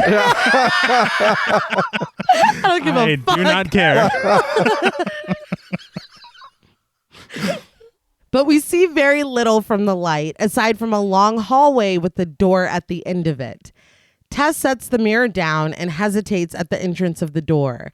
The music begins again and she heads inside. From the basement, we see her disappear into the darkness. Just more on these shots in this film. Mm-hmm. The way that it presses in, pulls back. It's just very good. It really is. Very good filmmaking. Inside, she creeps quietly and slowly toward that doorknob exposed by the light in the mirror at the end of the hall. When she reaches it, Tess pushes the door open and turns on the light. Inside is a small room. A bare, dirty mattress sits atop a small metal bed frame. A camera sits on a tripod aimed at the bed. Tess stares at the contents of the room, noticing a filthy bucket at the foot of the bed. It got increasingly worse. Oh, yeah. I was very worried when you see the bed, you see the camera, but the addition of the bucket, I believe. Yeah. The bucket really sets it over the top. Nothing good really happened ties the here. room It really ties the room together. Yeah, this is horrifying. Yeah. But horrified, Tess steps into the room and notices half of a bloody handprint on the dirty wall. She hauls ass back into the basement. She's startled when she hears a knock on the front door and rushes to the window, banging on the glass to get Keith's attention. He laughs, asking what's going on, and she tearfully tells him that she's stuck down here. She has the key, but she can't open the window. Keith pushes on the window while Tess pulls, and they're finally able to get it open so that she can pass him the key. Keith opens the door to the basement, freeing Tess. As soon as she steps out, she tells him that they need to go. She says that there's a hidden room in the basement and that something very bad is going on here. Keith just tries to get her to calm down. He assures her that she is safe and okay, and she says that she doesn't think that she is, but she stops to catch her breath. She explains to him that she found a dungeon down there, but when she describes it as a room with a bed, a camera, and a bucket, Keith just wants to go see for himself. The first time I saw this, I thought in my head, I was like, Tess is very frantic because of what she just saw. Mm-hmm. I was like, if you really just explain to him, what, not that there's this big, the basement's big, and I saw 3 things down there. Tell him that this is in proximity because he's like, see, yeah, it's a basement, shit's all there all the time. It's like, no. It's like, no, you don't understand what I'm saying. Yeah. But again, this goes back to what she said earlier. Women have to be careful, and a man can just be like, I want a fucking room with a bed and a bucket. I got to see this. Well, first of all, that's not that entertaining. No, it's not. Just you can buy a bucket and a bed anytime. Just go. It's not that entertaining. Yeah, we'll bring a bucket to the hotel that we're going to be staying at from now on. I don't know. Me, if somebody told me that, no, we gotta go. Period. Yeah. Look, No. I don't. You can explain in the car. Yeah. I don't even need to know right now why we need to go. My curiosity would be there. It's there. But again, there's not a enough. room. Oh, so this isn't in the basement. You know what? It's the bucket for me. It's like, a bucket. You said. right. The bucket. Nope. No, we're good. Right. We're good. You just started with the Let's go. I'm already calling the Marriott or whatever. She is frantic, begging him not to go and telling him about the handprint on the wall. He just tries to rationalize that a basement is just a room filled with junk, and what she described doesn't sound that weird. See, that's not. Yeah. Tess gives up, saying that he can go look if he wants to, but she's leaving. She grabs her bags out of the bedroom, but he stops her. He pleads for just 20 seconds. He apologizes for not taking what she saw seriously, but he didn't see it himself. I appreciate his qualifier. That he's not just like, I don't believe you. He's like, look, I didn't see it. I want to see it for myself. Now, I don't agree with it. No. Yeah. But I respect him being honest. Right. No, I get that, but Tess has given me no reason to not believe her. Absolutely No. not. And she seems pretty shooken up. Yes. So we can talk in the car, whatever, and then... And also, he arrived here. Where's his car? Unless he's taking like Ubers? I don't know. I guess it doesn't matter. He refuses to run off panicking because there's a room in the basement with a bed and a bucket. And again, you're really trivializing this bed and bucket. Yeah. But she also said there was a bloody handprint on the wall. Well, that hurts his story if he I mean, references anyway. that. Yeah. Yeah. She just pushes past him to the front door. He stops her again, apologizing. So she stops. He says that he just wants to see the room. He's like, I'm a curious cat. She makes it clear that she's not going back downstairs, and he's fine with that. He asks that she just wait for him here in case he gets locked in the basement too. I was like, God damn it. Yeah. That's fair. She reluctantly agrees to this, and he tells her that he'll be back in 30 seconds. He leaves. I will say the second that he disappeared beyond the door frame, I was like, and we never saw Keith. Yeah. Well, at this point, the fact that he is so unwilling to hear what she's saying, Yeah. when what she's saying is horrifying, I'm like, he's trying to lure her into the basement. There comes a moment soon that I'm like, is he in on it? Yeah. Yeah. He switches. I was believing in him and, really hoping for their love story. And then, Now I don't know, Keith. yeah, now I'm a little skeptical. But Tess drops her bags back off in the room and stands in the doorway to the basement. She calls down to him, asking if he sees it. He calls back that he does, and she's like, okay, come back up. But he doesn't reply. She goes halfway down the stairs and peers into the secret hallway. She calls out to Keith again, and again, he doesn't answer. The door starts to creak closed, but Tess runs back up and catches it before it can lock them in again. She drops her keys on the kitchen table and grabs a chair from the dining room. She props the door open with the chair and rushes back downstairs. Tess stands in front of the secret door and yells Keith's name again. We see the light on in the room at the end of the hall, but we don't see Keith. And again, he doesn't reply. Tess takes out the flashlight on her phone and shines it in front of her as she walks back down the hallway toward the room. She steps inside the room, even checks under the bed, but Keith isn't there. I don't know why, but going back into the room and seeing that the light was still functioning, that concerned me even more. Yeah. Because if this is some old shit, then the light Yeah. wouldn't be working anymore. Yeah. So what's Keith doing down here? We're looking at you, Keith. She steps back into the hallway, looking toward the main room of the basement. But when she turns around, there's another door behind her with what seems to be lines etched into the door frame. Yeah. She opens it and finds another set of stairs going lower than the basement. Now, I know we shared this wonderful night. I You're don't a really nice know guy, you. Yeah. You're funny. You got a career. I'll go get help. I'll be back. Yes. Yeah. Like, we don't know. Both need to go down there. If you're down there, I don't know. But you're not answering me, and you didn't come up the way that you went down. So, And I'll leave the chair on the door. No, yeah, You're yeah, not I'll going to leave get it locked open. in. Yeah, Yeah. leave the light on. I'll be back. Like, I think my thing is like his audacity to not this fucking carved into the igneous rock bullshit. Yes. And he didn't He's warn like, her. "Oh, I'm going down. yeah. I'm going. I found a cave. I'm going to go into it. How hard is that? I just Yeah. did it on the show. Yeah. Yeah. You're just going to quietly wander down. Yeah, that's unbelievable. Nearly overcome with fear now, Tess stands at the top of the stairs and screams Keith's name. Keith's voice comes back, weak and far away, calling her name and asking for help. She begs him to come back up, but he only calls back, please. I'll send help. Yes. But Right? again, You're just saying for me to go get help. Yeah. That I can do. Yeah. say less. You got it, boss. Tess looks back at the main room of the basement, the mirror light shining back at her, before turning around and following the light of her phone deeper into the darkness below. So I wanted to call out the production designer. Mm-hmm. It was a woman called Rositza Bakeva. Okay. And she had Skype calls. Excuse me. Let me get it was Zoom. All right. So I'm sorry. Wow. Sorry, everybody. Disrespectful. Of course. Neither of them are paying us. So Yet? we'll talk. Right.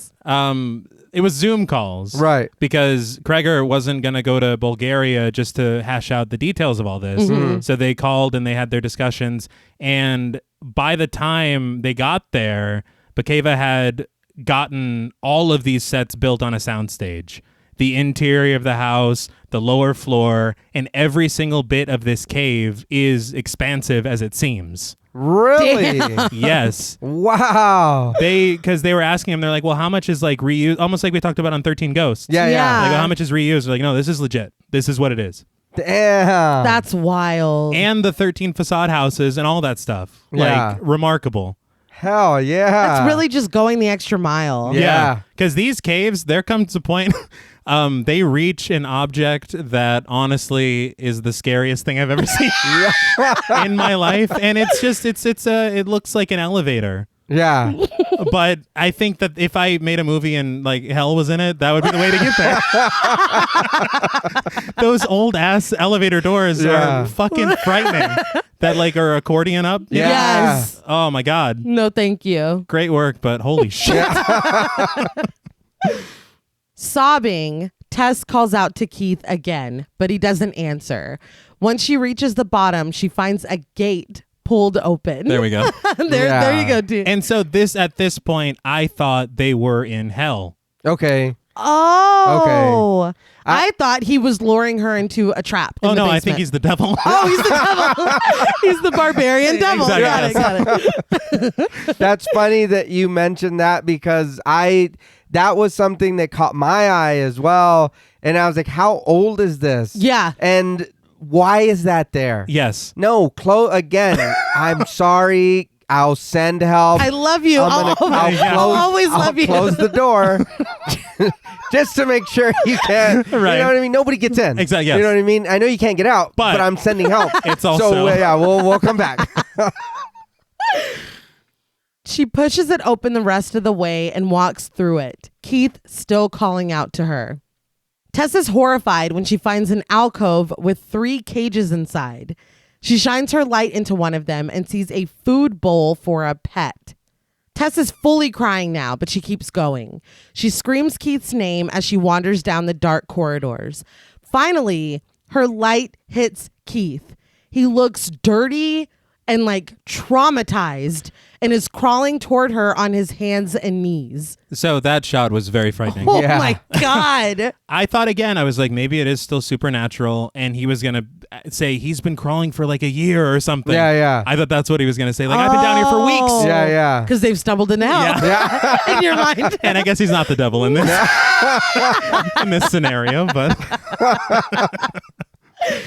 She goes down to his level on the floor and yells at him, asking why he would come down here, which I think is what we're all asking Keith right now. yes. His eyes wide, Keith just quietly tells her that there is someone else down here. When she continues to talk over him, he grabs her and says it again. He says that someone bit him. That's all I need to hear. Yeah. I mean, and honestly, do we gotta be screaming? Yeah. Like, are you listening to me at all? They got teeth and they got ears, dude. We can't be doing this. It's like, was the bucket worth it, Keith? Was the bed the bucket worth it? She says that they need to go now and tries to pull him toward the way she came, but he refuses, saying that that's where they are. She begs him, saying that that's the way out. He is intense, telling her that they have to go the way that he just came from. He raises his voice, yelling that he's not going back there. They continue to struggle until something comes running and screaming out of the darkness. It immediately grabs Keith by his head and slams it against the wall of the tunnel. Tess watches as Keith's head is bashed again and again until it is nothing but a ruined mess. Once Keith is undeniably dead, he is tossed to the side. Tess looks up at his murderer. It is a naked woman, stringy black hair hanging from her head, her face strange. This is the mother, played by Matthew Patrick Davis. She screams in Tess's face, and it cuts to black. So that was a lot, Robin. When I tell you, nothing could have shocked me more. No. And that's what he said when he was writing it. He was like, okay, like we all know what happens at this point in the story. He's like, unless a giant naked woman runs up and kills Keith. And then he goes with it. Yeah. I was like, bold. where does that come from? Yeah. Are you okay? I will say I was very sad to see Keith killed. Yeah. Devastated. Yeah, And even then though I again, had my doubts. No, it was a lot of back and forth, but knowing Yeah. that it's he, you know, Yeah. it wasn't him. No. He's not the Barbarian. And when John Paul had said that, watching it for the second time or like any time after the first time, you're like, he just had all of this nervous energy. Yeah. There was nothing dark. He was nervous. It was a weird situation. You just woke him up. It's the middle of the night. It just really makes me fucking sad. No. And it makes me like, I felt so guilty for being so suspicious. And I do feel bad. I apologize to Keith, I'm sorry, Keith. his family, and especially Tess. Yeah. Yes. I did want to say that he had said, Cregger, on the Boo Crew interview, he had said that they had actually filmed a more gruesome version of Keith's death. Oh, wow. And they decided to not use it. But I did notice after he said it, and I watched it again, you do see remnants of that when his body is tossed away. Oh, all right. Because what happened was the mother rips the bottom jaw off and shoves it into his eyeballs. Oh my God. Okay. Why? I don't know. It's just insult to injury. Yeah. But Holy shit. you do see that when he falls down, he does not have a bottom jaw. But Oh, it's so split second. You have to Yeah. know Well, you're and looking even for it. the way Yeah. that she was bashing his head, it could have happened Yeah, just from that way. Yeah. So it doesn't have to be all out like that. One thing I did want to say as well about the mother is I read an interview with Davis, the actor who played the mother, and he had said that whenever he had gotten the call to get the part, they didn't even have the mother designed yet. And so he's on a plane to Bulgaria while they're designing it. Wow. And they had said, Cregger said in the first iteration of it, it was not scary at all. And so they went back to the drawing board for a week and they came up with what we see in the film. Okay. He also said that he contacted Doug Jones Wow. and Javier Botet, Wow. but they were both too busy. Yeah, yeah. But they did get offered this part, but they couldn't take it. Okay, all right. Well, he did a Yeah. great job. Oh, yeah, Davis, this is really Oh, Yeah. yeah. So diving back in, once again, to set the scene, Keith was just brutally murdered, and the mother screams in Tess's face, and it cuts to black. good. Yes. Right? Mm-hmm. We come up on a bright, beautiful shot of the ocean as Ricky Tikki Tavi by Donovan plays. I was like, what the fuck just happened? There is no predicting. No. And you're in these caves, and they're so dark and they're scary, and this is just the brightest, most beautiful. I'm like, what is going on? And one of the catchiest goddamn songs you've ever heard. Absolutely. But speeding down the highway in his red convertible, singing along with the music, is AJ Gilbride, played by Justin Long. We love Justin Long in this house. Absolutely. He is tearing it up and having the time of his life until his phone rings. He answers it and is happy to hear from his assistant, played by Sarah Paxton. He introduces Melissa and David, played by Kate Bosworth and Zach Cregger, and he seems thrilled to hear from them. I was very surprised, and this isn't the first time this isn't the last time that Sarah Paxton and Zach Cregger pop up, and Yeah. they're married. Yeah, I thought that was very cool All because right. Yeah. she provides 3 different voices in this film. Yeah. Damn. And Kate Bosworth, so random. Yes.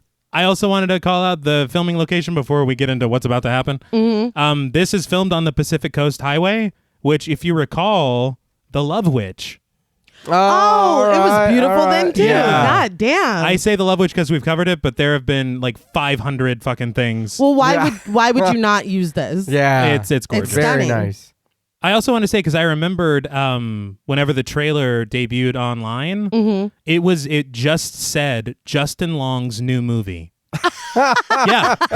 Really? Yeah. And I clicked on it and I was like, what the hell? And you watch it and it starts with this. So you're like, oh, it's a comedy. Yeah. And then, Really? yeah. That's hilarious. But they, I guess, didn't put on there that it was Barbarian because even the trailer was supposed to be a shocking thing. I love that. All right. But the way that the film starts, I forgot that I'd even seen that. Yeah. And then I'm like, oh shit, yeah, Justin Long is in this movie. Yeah.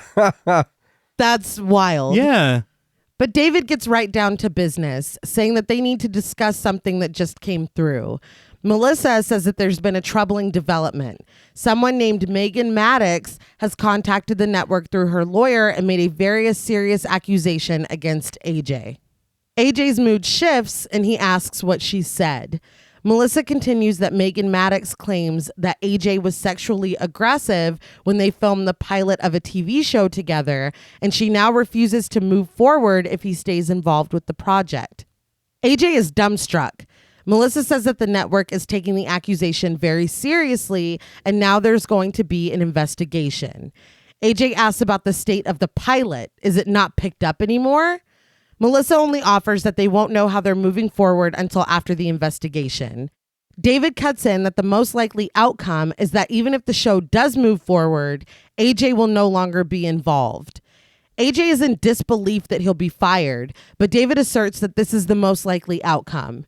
AJ's reaction is, that fucking bitch.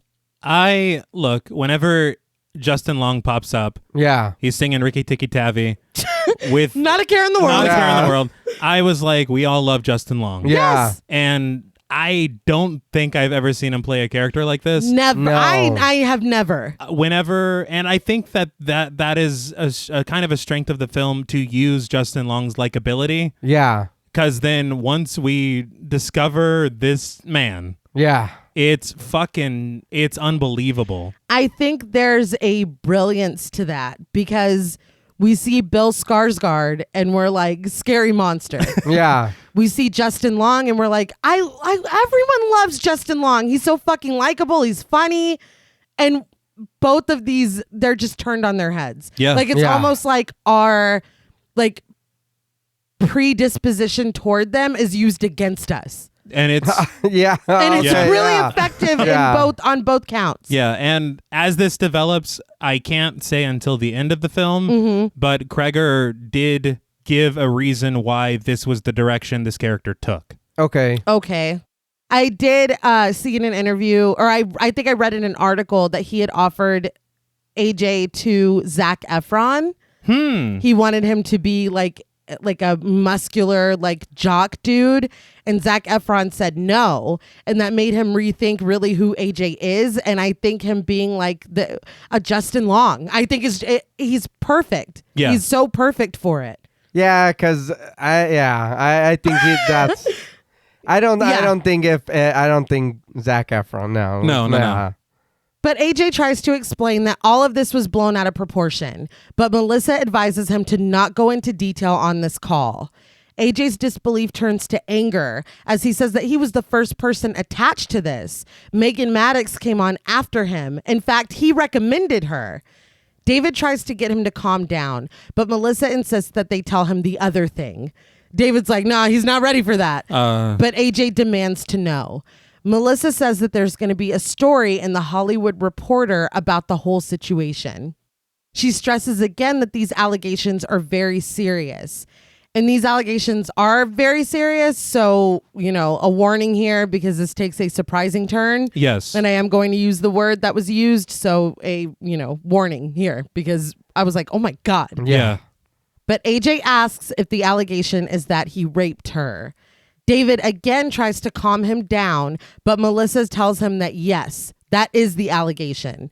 AJ is rendered speechless. He gets off the phone and pulls the car over, staring blankly out toward the ocean. From the way that the film started, Yeah. this is like the last I could not have been more shocked at the direction this film is taking. You're caught off guard by, I feel like we're like 40 minutes in at this point. Yes. You're caught off guard by what you've seen so far. You're caught off guard by how bright and happy everything is now. You're caught off guard by the fact that it's Justin Long. Like the rug is pulled out. And the difficulty, JP and I were talking earlier, is Justin Long is fucking hilarious. Yeah. And then we have to go through the rest of this film being like, oh, that was really funny. Oh, no, he's a piece of shit. Yeah, you're you're disgusting. You're checking yourself every time because it's like, God damn, this dude fucking sucks. Yeah. But I think that this film challenges you in so many ways, and I think that that's one of them. Fair. I mean, we can get more into it in a little bit.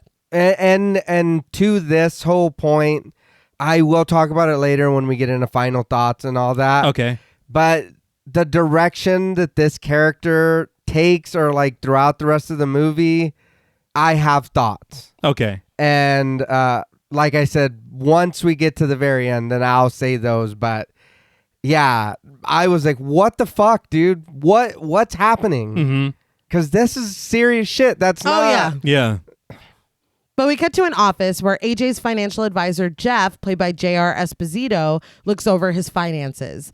He says that they can go forward assuming that AJ has no more income for the year. He asks about the legal fees, and AJ says that there are two cases. The defense against his charges, which he adamantly says are not true, and the countersuit that he's filing for defamation, which he adamantly says that he's going to win. He chimes in and says that he's going to ruin the fucking bitch, but Jeff is like, I just want to know about the legal fees. It's like, you're doing a lot right now. AJ finally says that it'll be about $140,000, $70,000 for each case. Jeff adds that in and says that with AJ's current rate of spending, he will be out of money in 3 months. Jeff says that AJ has a little bit of money from the properties he owns in Michigan, but his current mortgage is killing him. AJ is not happy about the news that he may have to sell his house, but Jeff says that he needs to make some tough decisions now. AJ offers that he could sell some of his properties in Michigan, but Jeff reminds him that only some of them make money and it will only buy him a couple months. AJ is in shock, but Jeff hits him with another bomb.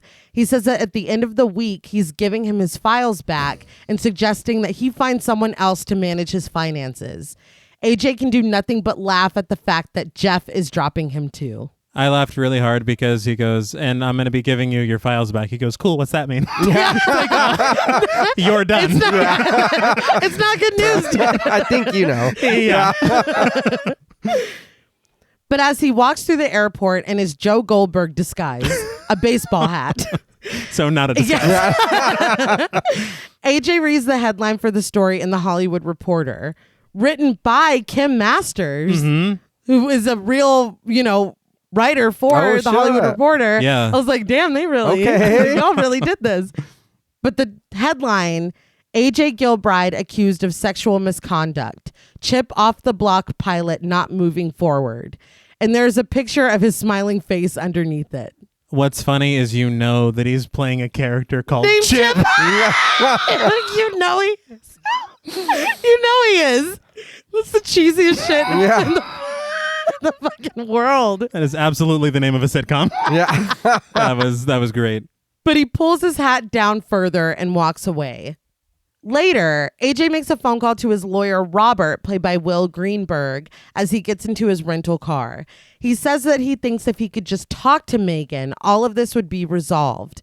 Robert sternly tells him to not contact her. He says that contacting her at this point will only make things worse for him. He then realizes that AJ said he was getting into a rental and asks where he is. AJ tells him that he's in Detroit, and Robert reminds him that he wasn't supposed to leave the state. AJ laughs this off, but Robert tells him he needs to be around in case there are developments. AJ's like, do you think I'm going to be arrested? And Robert says that that's a distinct possibility and that taking off to another state is not a good look. It really does look terrible. This is like the Bronco chase. Yeah. And the fact that you're like, you think I could be arrested? Like, what do you think?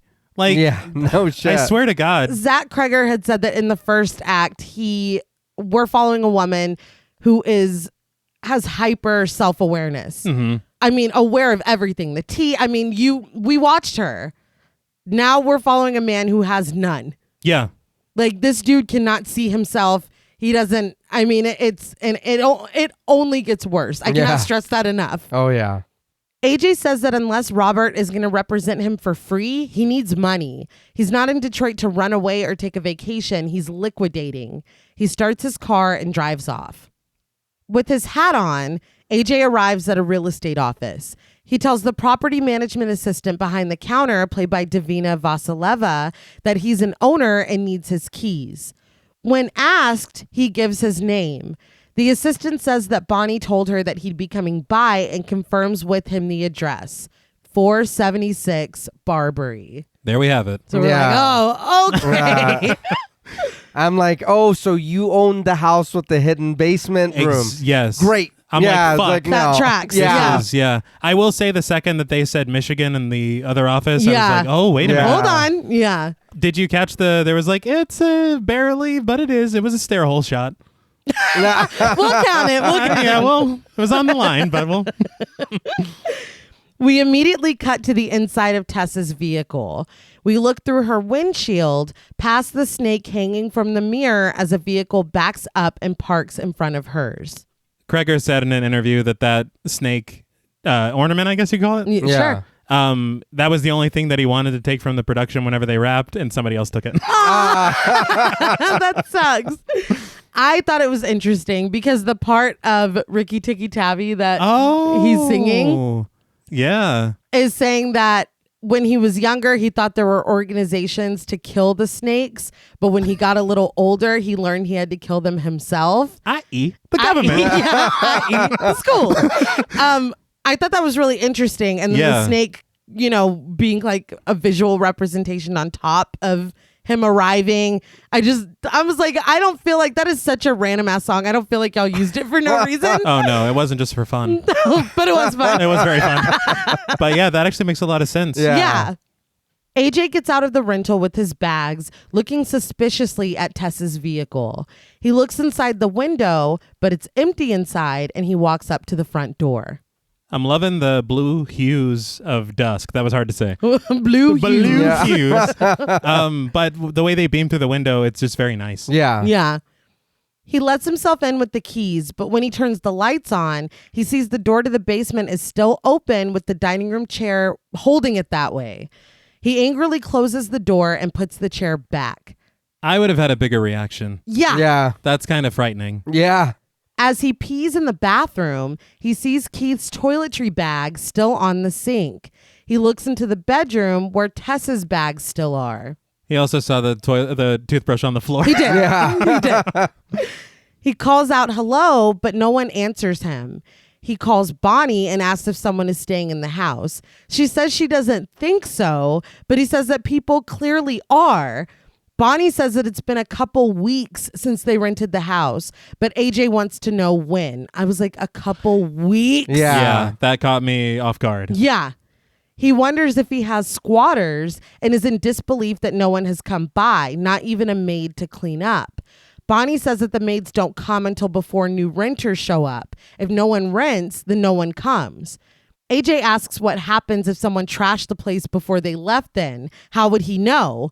Bonnie only asks if the place is trash, and he's like, that's not the point. He calls her system fucking idiotic and asks how she can be so calm.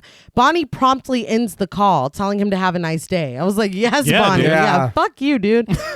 AJ asks again who's staying in his house, but Bonnie is gone. He checks outside, and the lockbox is still open. Later, as he washes his face in the bathroom, he talks on the phone to his mom, played by Brooke Dillman. Do you remember Brooke Dillman as the home ec teacher in Superbad? Yes!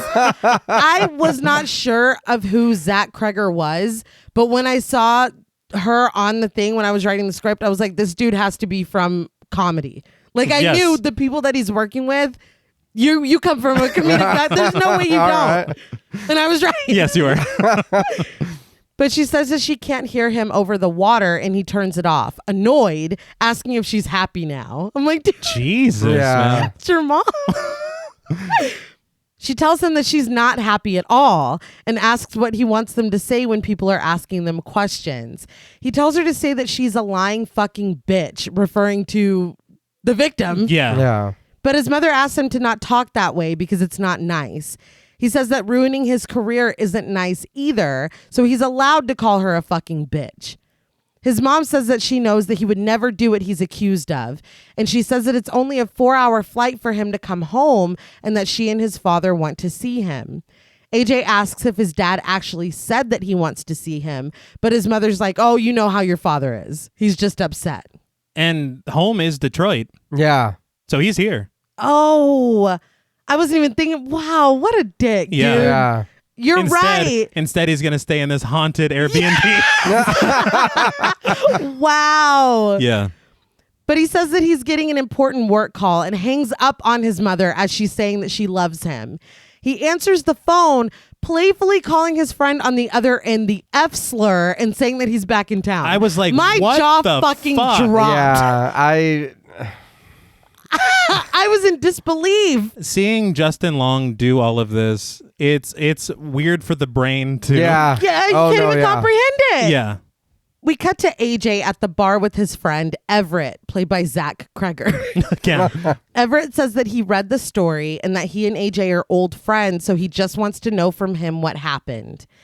AJ admits that he and Megan did have sex. She just took some convincing is all. Everett asks what that means and if she said no. AJ's like, well, yeah, she said no at first, but then we kept messing around and she was down. He says he's the eye of the tiger. He's persistent and she came around. That's what happened. So if there's any ounce of maybe he didn't. No, wow. Yeah. Everything is true. Yes. Yeah. No. Like, no, Yeah. man, Yeah. that's not, if your friend tells you this or you, like, just sock him in the mouth. You're like, right. It's not, the fact that his friend's just like, well, just like, My only hope was that his friend was wearing a wire for the prosecution. I don't think he was. Yeah, I was going to say it didn't look like it. I don't think he Goddamn was. shame. But again, we talk again about self-awareness. And here, the fact that he's like, no, like, it's fine. You like... And then in the next scene, something else that he says, I'm like, oh my fucking God, dude. Yeah, it's unbelievable. Later, AJ comes back to the Barbary house drunk. As he takes his coat off, he makes a phone call. When the voicemail picks up, we see that he has called Megan, played by Sarah Paxton again. He leaves a message. He says that she probably doesn't want to talk to him, but he's really sorry if he did anything that night that offended her. He says that people can have different versions of the same thing, and he's not even mad at her, so he hopes that she's not mad at him. Emotion creeping into his voice, he says that he's really sorry, and if she'll just call him back, he'll apologize to her again. I was like, I'm not even mad at you. Yeah, are you fucking... Yeah. I'm fucking fuming at this point. The framing. Again, you're the victim here. You've made yourself the victim that she's ruining your career. Yeah. You know what it is, though, is it's kind of that idea of he has it in his head. He's a nice guy. Why? How could I? Exactly. I could never. Not me. Yeah. I'm a nice not, guy. Yeah. No. And again, we're not there yet, but something later. Yeah. It's like, wow, dude, you have no fucking idea who you are. No, or not at you all. you refuse to believe it or whatever. Yeah. It's just wow. I'm struggling with this dude, man. Yeah. Like it's very hard. But see, I feel like I think he's just a piece of shit. He knows what he knows. Uh-huh. Yeah. He's just trying to like cover whatever he can, and like I just don't. His character takes a very big downfall for me throughout. For like he sucks. Yeah. Like he just sucks. Yeah, there's not. Yeah, it's like, oh my god, dude. There's Like, nothing. Yeah. It's not just like, oh, that sucks. It's like, no, you suck. Yeah. Like We for were- real. we were- It's bold and underlined. yeah, yeah. Italics. We were having a debate the other night about AJ Uh-huh. because I think that he doesn't. I think that he thinks that he's a good guy and that she misread their interaction and that if he could just explain himself, everything would be fine because, whatever. John Paul's like, no, he knows what he did. I think, here's the thing. I think he knows exactly what he did.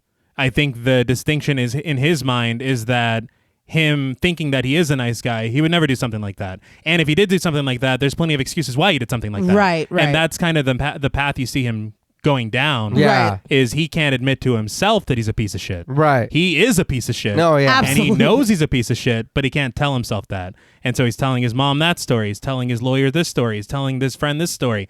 There's always a reason. There's always an excuse. And no, you're just a piece of shit. Disgusting. Like, fucking disgusting. Yeah. But he wakes up in the morning and immediately goes to the toilet to throw up, which is how I feel after what we just fucking watched. Sitting on the floor next to the toilet, he sees Keith's electric toothbrush plugged in on the floor. He looks through Keith's suitcase before going into the bedroom and going through Tess's bags. You went through our things? Sorry. No, you had to. I think about that more than I should. She said it very funny. Yes. What can I say? When he finds a laptop, he opens it and deduces that the owner's name is Tess, but he's unable to guess the password. I would like to know what he typed in, because he typed in something. It was long. Yeah. It was Justin Long. But it's wrong, and he just throws the laptop across the room onto the dresser. I really did not appreciate that. Like, good Lord. Also, it was a MacBook, and wasn't Justin Long the Mac guy? Oh yeah. yeah. That's cute, actually. He has a cup of coffee and sits down at the small table in the kitchen, where Tess dropped her keys before going into the basement after Keith. He looks at the keys for a moment before heading toward the basement door, which he closed after he arrived. He stands at the top of the stairs and calls down, trying the light switch, but the bulb has burned out. He asks if anyone is there and gets a loud thud in response. This goes into what I was saying. I think I've said it several times now. He is about to engage in a very terrifying situation. Mm-hmm. Yeah. He is not wearing pants. You can't, with vulnerable thighs, you cannot. I'm telling you, if you're wearing pants, you're going to feel more confident. The way that you've had an opportunity to say this a couple times.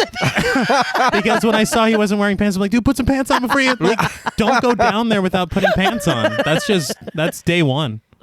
Yeah, but do you think that maybe if a creature seen you like that, they'd be like, whoa, hold on. Like, what are you doing? Yeah, it's like, no. I feel like for me, it's just personal comfort. Because I don't feel strong if I don't have pants on. I don't even know what that means. But look, if you're, like I said, I can't remember what we were talking about. I don't feel strong. I can't confront something scary if I don't have pants on. That's just, maybe it's just me. This is rule number one. Yeah. But after the thud, he switches up his tone and says that he has a gun. In 30 seconds, he's going down and shooting, or if they come up now, he'll let them go. He demands to know who's down there, but no one responds. In the bedroom, AJ puts some pants on. There we go. Pants is supposed to dress like he's going up. Yeah, he is. He gets dressed, vowing to fuck up whoever's hiding in his basement. He arms himself with a knife and a flashlight and returns to the stairs. He calls down. One last chance for them to come up, but nothing happens. He heads down. He is puzzled to find the basement empty. The mirror is still propped up to shine light into the hallway behind the secret door, but the secret door is now closed. AJ stands looking at the mirror, but hears something behind him. He finds the rope and pulls the door open before stepping into the darkness of the hallway. He walks slowly, the light of his flashlight guiding him until he finds the room at the end of the hall. He sweeps the room with his light, softly muttering, "Oh my God."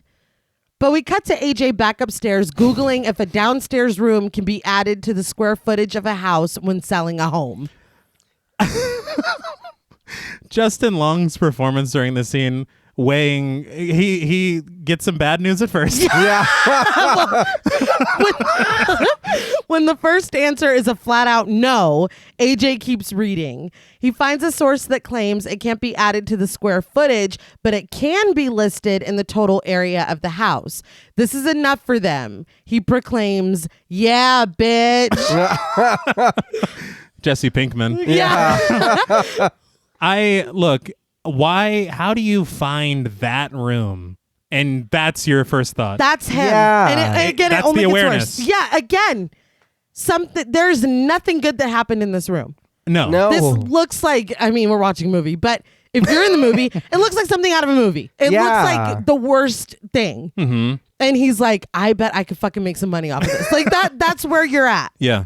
Selling it or not, you've got to contact somebody about that. Yes! Absolutely. Even if a realtor comes, they're going to be like, what the fuck is that? There is a bloody handprint. Yeah, I think. And a bucket. And the bucket. Yeah, and the bucket. Don't undersell the bucket. That is fair.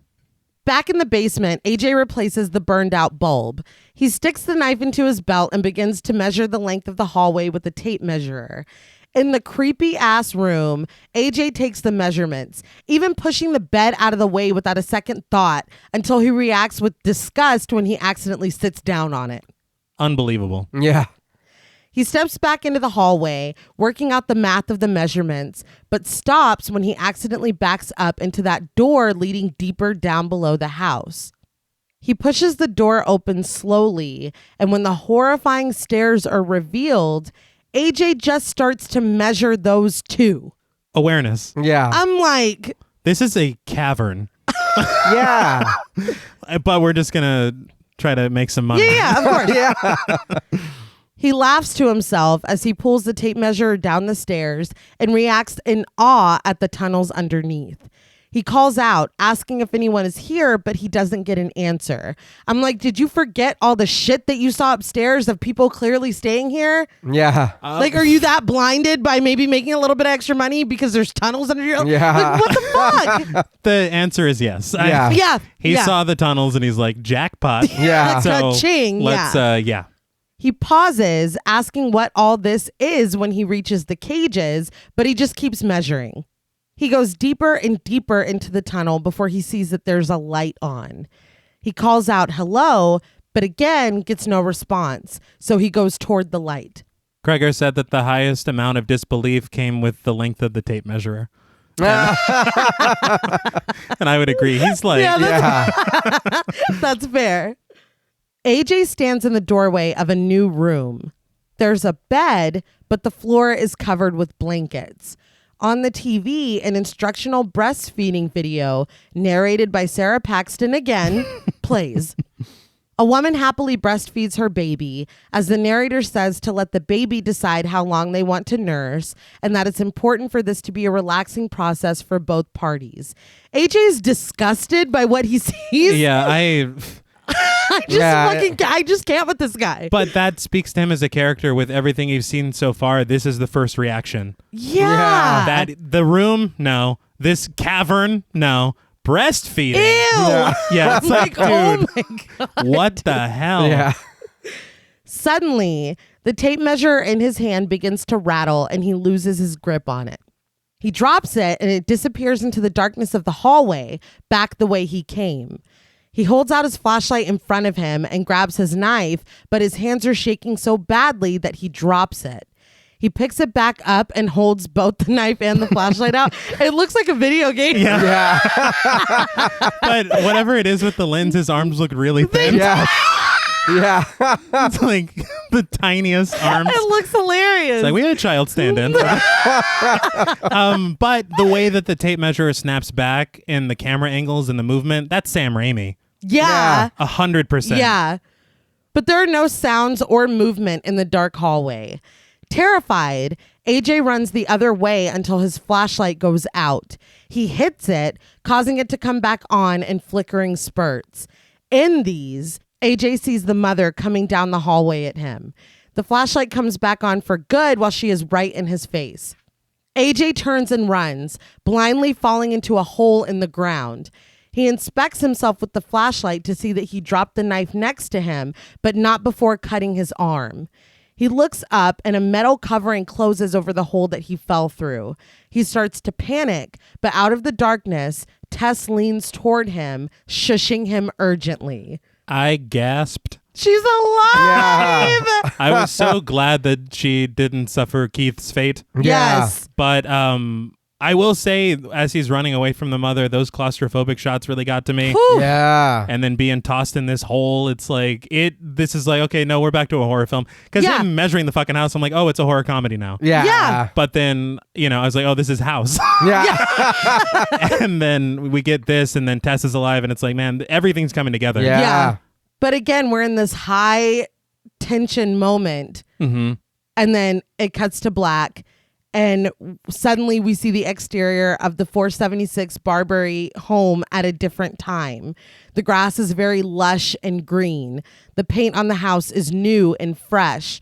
Frank, played by Richard Brake, walks out of the house and we follow him as he gets into his car. The neighborhood is thriving. People work on their yards outside and children play. Frank starts to drive out of the neighborhood, the radio detailing the woes of the Reagan administration. I think it's here, too, where Heat of the Moment by Asia plays. Yeah. Frank waves to a neighbor walking her dog, and suddenly we're behind him as he walks the aisles of a supermarket. I did want to talk about Richard Brake very quickly. Mm-hmm. Amazing character actor. He's played a number of disreputable characters in Rob Zombie movies. But he was also the original Night King. Hell yeah. Nice. All right. And if you look at him, you see it. Yeah. But he's a great actor. Oh, yeah. I thought now would be a good time to bring up Zach Cregger's kind of distaste for CGI. Mm-hmm. Okay. He said that he implemented a rule and they did have to break it a couple times. I mention it here because the greenness of the grass is CGI. Okay. Oh, all right. But he said they broke the rules a couple times for the seams. He said specifically on the mother costume to kind of blend them and make them look better. But his rule was that he did not want to use any CGI that would not have been available to John Carpenter when he made The Thing. Holy shit. Okay. All right. I thought that was so fucking cool. That is very cool. Yeah. I respect the hell out of that. right. Yeah. And he was like, we did have to break that rule a couple times, but that they mostly stuck to it. Yeah. I thought that was fucking Oh, cool. yeah. Yeah. And again, practical. I'm not saying that CG's bad, Right. but I am saying if I had the choice, Of course. all practical all day. Oh, yeah. Yeah. And this is obviously where the Pleasantville comes in. Yes. Yeah. Once you said that, I'm like, oh, I know exactly what you're talking about. But in the supermarket, he asks an employee, Meg, played by Rachel Fowler, where plastic sheeting is. She tells him, and when he asks again where diapers and baby stuff are, she volunteers to show him. She leads him to the infant care aisle, asking how old his baby is. Frank replies that the baby isn't here yet, and Meg says that this is an exciting time. I gave more words than Frank did. He's just like, not here. Like, he's like, he doesn't give a lot. No. Frank doesn't look excited, though. And when Meg asks if he's taking her to a specific hospital for the big day, Frank replies that it's going to be a home birth. She says, bless your heart. And I know that this film does not take place in the South, but here in the South, that means, oh, you fucking idiot. For those unaware. Yeah. But it's a sympathetic fucking... Oh, you fucking- dumbass. Like, that's bless your heart. Yes. I don't know what it means up north. But that's what could it means mean here. the words that It are could, said. it could actually mean bless your heart. But she points out the plastic sheets and puts them in his cart. She asks what else he needs, saying that the midwife must have given him a list of what to get. But Frank says that it's just him. Meg snaps into action and puts some diapers in his cart. When he says that he might have latex gloves, she puts a box in the cart and then hands him a VHS tape titled, Your Newborn and You. Wait, she had that there? It was on the aisle. Yeah. That's interesting. It was a new baby aisle. Okay. And VHSs, man. I mean, Oh, yeah, it was the time. Yeah. I believe it's the 1980s. right. Yeah. They said Reagan on the thing. Radio, I think they call it. On the thing. Yeah, it was a weird time. In the parking lot, Frank loads his purchases into his trunk and gets in the car. We sit in the passenger seat, watching as he pulls out of his spot, but he freezes, staring at a woman across the parking lot, loading groceries into her blue car. He stays there until she starts to drive away and he follows along, matching her speed. The scene changes, but our view and Frank's position are the same as he sits in the car on a residential street. He watches the woman take the groceries out of her trunk and go into her house. Calmly, he gets out of his car and goes to his own trunk. He pulls out a pair of coveralls with the name Carlos stitched on it. This is when I realized I've never seen Richard Brake play a decent human being. He is just a villain. We've already got two guys playing against type here. True. This one is Like, just like, no, gotta just do your thing. Do your thing, cuz. That must be so nice to be able to just be out in the open and do whatever you want and nobody say anything to you. What? I'm scared. Well, not having to hide in the bushes, you're just changing right there. I wonder. Oh, changing. Yeah, I was like, okay. no. Speaking of, yeah, that's what we're talking about. Yeah. Speaking of, That's just nervous noises. those aren't even words. Speaking of hiding in bushes, though, I wondered if the coveralls were a nod to Michael Myers. Oh, all right. All right. Very good. You know, That earns I don't a know point. why it says Carlos. That earns a point. I did want to call out, since you said Michael Myers, the music of this section feels very John Carpenter. Okay. It does. There's Yeah. a lot of pulsing synth. The music was done by Anna Drubick, and she really, for the majority of the film, it was more like atmospheric and like those screams at the beginning and stuff. Yeah. But this is like very, very of the 80s. It feels Yeah. proper. But I did want to call out other films that she scored. She scored Scariest Stories to Tell in the Dark, Oh, Werewolves Within, All right. and 2 of the 3 Fear Street movies. very cool. All right. Yeah, we can Yeah. agree the score was good. Yeah, I know, yeah. The score was good. Wearing the coveralls, he knocks on the door of the woman's house. Quickly, the young woman, played by Kalina Stancheva, answers the door. Without hesitation, Frank tells her that he's with Detroit Water and Power. There have been outages in the area, and he just needs to check a few things out. He goes into her bathroom where he runs the sink as he unlocks the window. She's in the kitchen when he comes back out, and she asks if everything is fine, and he assures her that it is, but to call if there are any problems. He wishes her a nice day and leaves the house. The woman closes the door behind him. She is wearing a summery yellow dress, Mm-hmm. so I do want to make a note of that. Interesting. Mm-hmm. I did want to point out the motion of the camera during this sequence, Yeah. the very obvious sets in this sequence. Yeah, it's like you're in a dream. Yeah. And it's so jarring the way that we're Yeah. even brought here. It really adds to like this, like, is this real? Yeah, it's almost, if the last part had ended with Justin Long being knocked out, Yeah. I would just think he was dreaming some weird Yeah. fucking Pleasantville No shit. Grand Theft Auto. That's the way the camera's moving. Well, shit, when he was sitting in the parking lot watching her, the Yeah. radio, that was very GTA. It was. While he was just 'cause listening to the ads. It was like It was- cartoony. Yeah. Yeah, it was a little coarse too. I don't know if you remember. I was like, holy shit, he could say that on the radio? But It was the 80s. goddamn. But this whole sequence, I don't know. I like the way that it is, the color palette. Yeah. Like it's very interestingly done. And it's such in stark contrast to, I think that, because they've done that twice now. yeah, even the aspect ratio changes. Yeah. Yeah. But Frank pulls back up to the house. But before he can go inside, he's stopped by his neighbor, Doug, played by Kurt Braunohler. I think he's a comedian. Oh, all right. I probably butchered his name. Well, so I'm very sorry. I remember seeing him on At Midnight. Do you remember that show? Yeah. Emily All right. Fleming was on that show? I love Emily Fleming. We all love Emily Fleming. But he warns. Not that it's a competition. I love her more. But he warns Frank that there's going to be a for sale sign outside of his house tomorrow. He says that he and his family are moving because the neighborhood is going to hell. Frank doesn't say a word, just unlocks his trunk. Doug follows him and asks if he's moving too, but Frank says he's not going anywhere.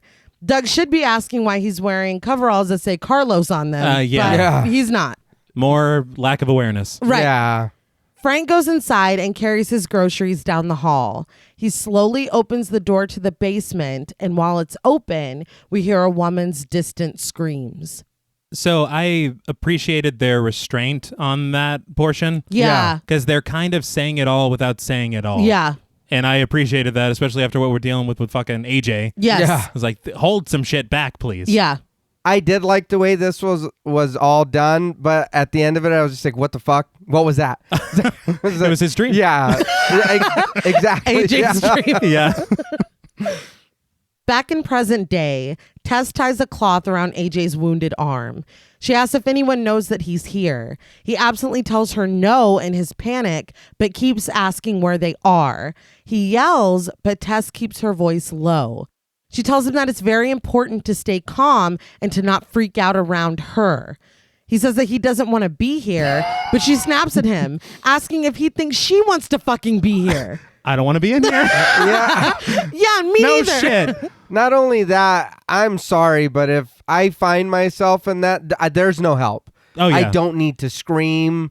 I don't like. Yeah, and I know she's- that's easier said than done, but look where you are. And someone Yeah. else is in here. If they're not Yeah. screaming, then shut up. yeah, there's a reason. I'm following your weird rules. Yes, yeah. Whatever you Whatever say. you Yeah. say. I'm the new guy. You're training me. But she calms herself and says that he can't get upset. If he gets upset, then she'll get upset. AJ asks who she is loudly. Tess tries to get him to quiet down as metal creaks above them. AJ aims his flashlight upward and thin tendrils of hair come down through the metal grate. The mother holds out a bottle to him, her nails long and dirty. AJ just stares at the bottle as the music pulsates and the mother begins to shake it at him, clearly losing patience. He still seems confused, but Tess whispers at him urgently to drink it. I don't know. Look, the confusion there is I can't believe this is happening. Yeah. But this is the most straightforward thing Oh, I've ever yeah. seen. It's very clear Yeah, what you want drink to do. it, dude. Like, come on. The mother pulls the bottle away from AJ and thrusts it towards Tess. She drinks it obediently, and the mother presents it to AJ again. It's got like hair all over it. Like Yeah. it is horrifying. Yeah, but what position are you in? Oh no, we're drinking Yeah, it. we're Like, drinking we're it. drinking Yeah, it. I'm We're a not- hamster real quick. It's all right. I don't want to think about what's in there, but we Yeah. are going to drink it. And then you think about Tess being down here for 2 weeks. Yeah. He cowers away. I've never heard you more disgusted. I'm heartbroken. Oh, they said the hair on there was a accident, actually. Well, Oh, it shit. really adds to the Yeah. word. Absolutely.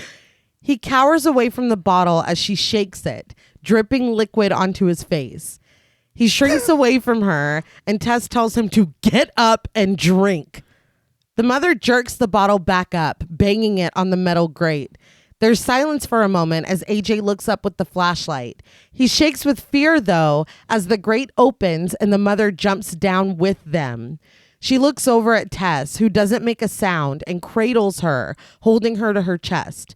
She groans, "Baby." I got to be honest. The noises being made by the actor Yeah. are so, like, they're off-putting. I don't know how else to describe it, but when this scene continues, I had to look away for a minute because I was like, I just had some noodles. I can't be doing this Noodles! so soon after noodles. It was a lot. AJ whimpers and the mother abandons Tess and lunges at him. She grabs him by the throat and growls in his face. She babbles at him, inches away from his face until AJ begins to scream. She grabs him by his legs and pulls him up through the grate. Tess is left alone with AJ's dropped flashlight. I was like, dude, because he's like, oh, God. Just shut up. She No. literally just told you what to do. But She's following the rules and she got hugged. Yeah. You're getting growled at. Just fucking listen. No, later, dumbass. Yeah. Peace. and the Yeah. door is open. The door's open. Left your flashlight. Let's. Oh, Thank yeah. you. I've acquired a flashlight. Yes. But the mother drags AJ back into the room where the breastfeeding video plays on the TV. She throws him onto the blankets, crawls on top of him, and boops his nose. Well, that's cute. I was like, what is happening? Tess takes this opportunity to climb up and out of the hole. In the room, the mother cradles AJ and forces him into her lap. She holds him by his neck while his feet kick in futility. Tess makes her way down the hall towards the room, following the sound of AJ's screams and the light from the video. As she approaches, she turns off the flashlight and peeks into the room. In the room, the mother is forcing her nipple into AJ's mouth in a failed attempt to breastfeed him. I did see in one of those interviews that there was a scene that was cut here. While she's trying to breastfeed him, a rat was going to run across the floor. She grabs the rat, bites its head off, and starts eating it and chews it up and like baby birds it to AJ. I mean, my God. Which What? I'm We like, don't need- he's already dead. Yeah, and the We've seen noodles. enough. Yeah. The noodles can't take that. No. There's only so much these noodles can take. I feel like it was smart. Yeah. We don't need all that. This is enough. And honestly, with how we grow to feel about this character, Yeah. the mother, Yeah. that would have been too far. Right. Yeah. But seeing this as her chance to escape, Tess continues past the door, but draws attention to herself when she walks right into the abandoned tape measure. The mother shifts her focus from AJ to the hallway, and Tess books it. She runs down the rest of the hallway and up the stairs, past the scary room and into the basement. She runs up the basement steps, but is devastated to see that AJ let the door close behind him. She tries to open it, but it doesn't budge, even when she throws her weight against it. She runs back down into the basement and to the window as the mother begins to scream from deep within the basement. Tess breaks the glass to the window and begins to climb out. With half of her body out, she is pulled out the rest of the way by the unhoused man who tried to get her attention earlier. This is Andre, played by James Butler. I love the misdirection of this shot Yeah. because it's going back and forth. You do not think that she's going to be pulled out. You No. think she's going to be pulled back in. Yeah. He pulls her away from the house just as the mother reaches toward her. And that shot pulling away from the mother is... Yes. Yeah. Tess looks back into the basement in horror as the mother disappears into the darkness. Now on her feet, Andre pulls Tess toward the street. She tries to tell him that there's something in the house, but he assures her that he already knows. She's in there. Tess says that there's someone else in the house, though, and they need to help him. In the basement, with the mother gone in search of Tess, AJ sits up on the blanketed floor. Outside, Andre tells Tess that there's no helping AJ and that she just needs to count herself lucky that she got out. I mean... Yeah. He's like, and I read the Hollywood Reporter, so you don't... So fuck that this dude. Yeah. Let's leave him there. Who Yeah. gives a shit? He says that the house is a bad place and Tess never should have gone in there in the first place. He says that the mother isn't even the worst thing in there. That line is breezed past. Yeah. That's the scariest thing I've ever heard. Yeah. So we're never going back in this house. No. Yeah. Hell no. He advises Tess to worry about herself. He says that he stays by the water tower and pulls Tess with him. Tess fights against it, saying that they need to call someone to help AJ because if they don't, she will kill him. Andre says that he doesn't even have a phone. He asks how exactly she thinks she's going to help because she comes out at night and she'll come looking for Tess. So you're telling me that the mother is just prowling the neighborhood I guess. Yeah. at night and it's known To him at to least. like that's terrible. I can't even put into words. Like it's bad enough with Tess and Keith sleeping in the house that night. Yeah. But she got out of the basement because she was going outside. It had nothing to do with them. That's unbelievable.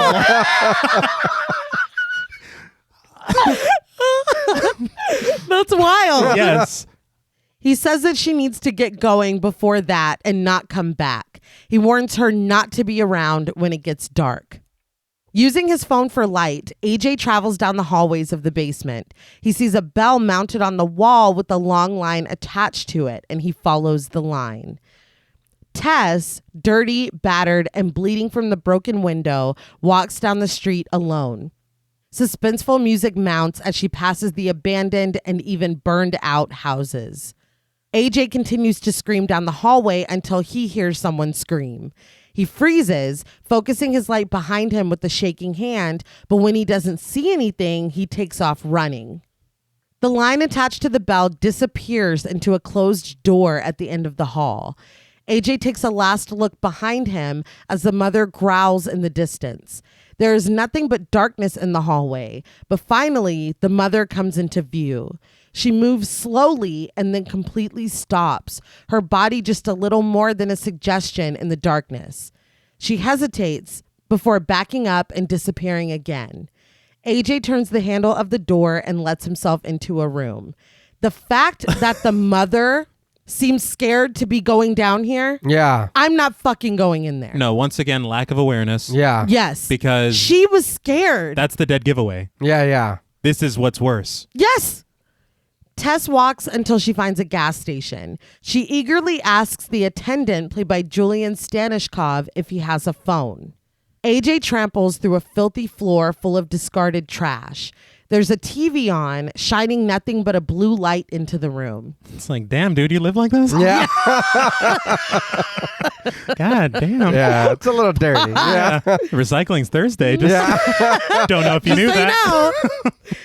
AJ stops to inspect a yellow flowery dress when someone coughs behind him. Now, we have seen this dress before. Mm-hmm. That I did not catch. Yeah. He turns a lamp in the direction of the sound, and there, in a bed, clearly sick and much older, is Frank. AJ says that he scared him and asks if he's okay, but Frank just stares up at him. At the gas station, a police car pulls up.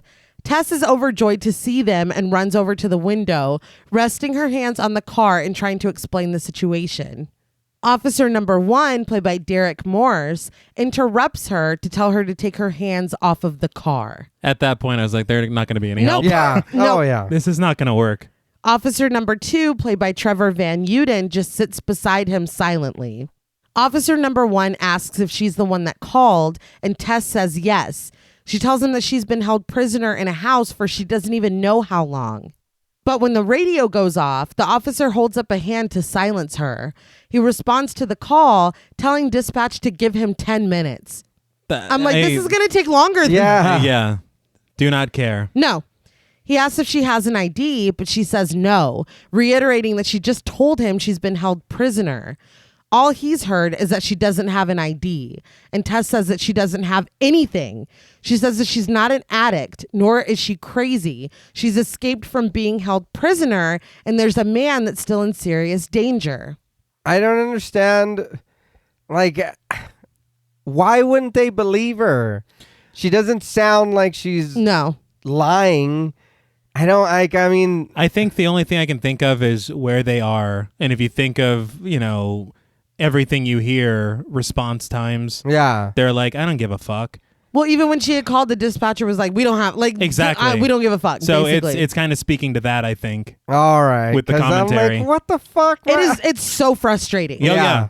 Especially knowing what we know. Yeah. Back in the room, Frank coughs and points at a bottle of water for AJ to bring to him. AJ does as he's asked, and Frank takes a drink. AJ assures Frank that they're going to get out of here. Then he's like, well, I'm going to get out of here. But he says that he'll send help and let everyone know what's going on down here. He says that that thing is going to pay. He says that there's going to be cops swarming the place soon. And ominous music plays as we close in tighter on Frank's face. He points again for AJ to get something for him, but AJ is confused. When he doesn't know what Frank wants, he picks up the small table and brings everything to him. Frank continues to motion toward AJ, but AJ maintains that he doesn't know what he wants. He goes looking for his phone, and Frank sets the water down on the table and starts to open the drawer. Outside, officer number 1 peers into the broken basement window with his flashlight. Tess urges them to open the front door, but the officer says that if this isn't her house and she doesn't have keys, they're not going in. She urges them to just break the door down because someone is trapped inside, hitting it herself, but he tells her to stop. She's in disbelief, saying that the woman inside has killed a man already and she might be killing another one right now. The officer says that there's no one inside the house and the only crime that he's seen is Tess breaking the window. He never saw that. Yeah, no, you didn't. You're right. Yeah, no, you did not. Like, you're making a lot of assumptions here. She asks what she can say to get him to listen, but officer number 2 says that they've gotten a call that there's shots fired, and officer number 1 starts back toward their car. Tess is angry, calling them motherfuckers and asking if they're leaving. Officer number 1 tells her that they've had enough of her and she's lucky they don't bring her downtown to sleep this off. Tess asks if he's kidding, but they both get back in the car and stare at her as they slowly drive away. I would just like to point out that she escaped this house. Yeah. She ran to the police to get help. They drove her back and left her. Yeah. It's beyond. Not only that, sleep what off? If Yeah. anything, you probably are a little gamey because you've been in a fucking cellar for 2 weeks. Gaming. Well, Right. yeah. But you don't smell like any kind of alcohol. There's No. no Yeah. like what? They're just making assumptions. Yeah. Yeah. They assume because where she's from, where Where she is. it's bullshit. But she sobs standing in the road and begging for their help as they drive off. In the room, AJ scans a collection of VHS tapes. They have handwritten labels with women's names, some of them with subtitles: pregnant, very fat, biter, heavy, scar, blonde, screamer, no teeth. He looks at the TV, displaying nothing but the blue light. There is an ejected tape at the bottom with the label gas station redhead. AJ pushes the tape back in. Upstairs, we see the belongings that AJ, Tess, and Keith have all left behind in the dark house. Suddenly, a window breaks and glass flies inside. Tess steps in through the broken window. She walks to the small table in the dining room and picks up her keys before turning around and heading back to the door. Downstairs, AJ's eyes widen with horror as he watches the tape. We don't see anything, but we hear a woman screaming. He looks back at Frank, who is rifling through the drawer that AJ brought over to him. He asks what the fuck is wrong with him and starts to yell at Frank when he doesn't answer him. This is when I'm like, oh, you don't see that y'all are the same. Exactly. It's the same coin. Yeah. Yeah. Frank just knew that he wasn't a nice guy. Yeah. Yeah.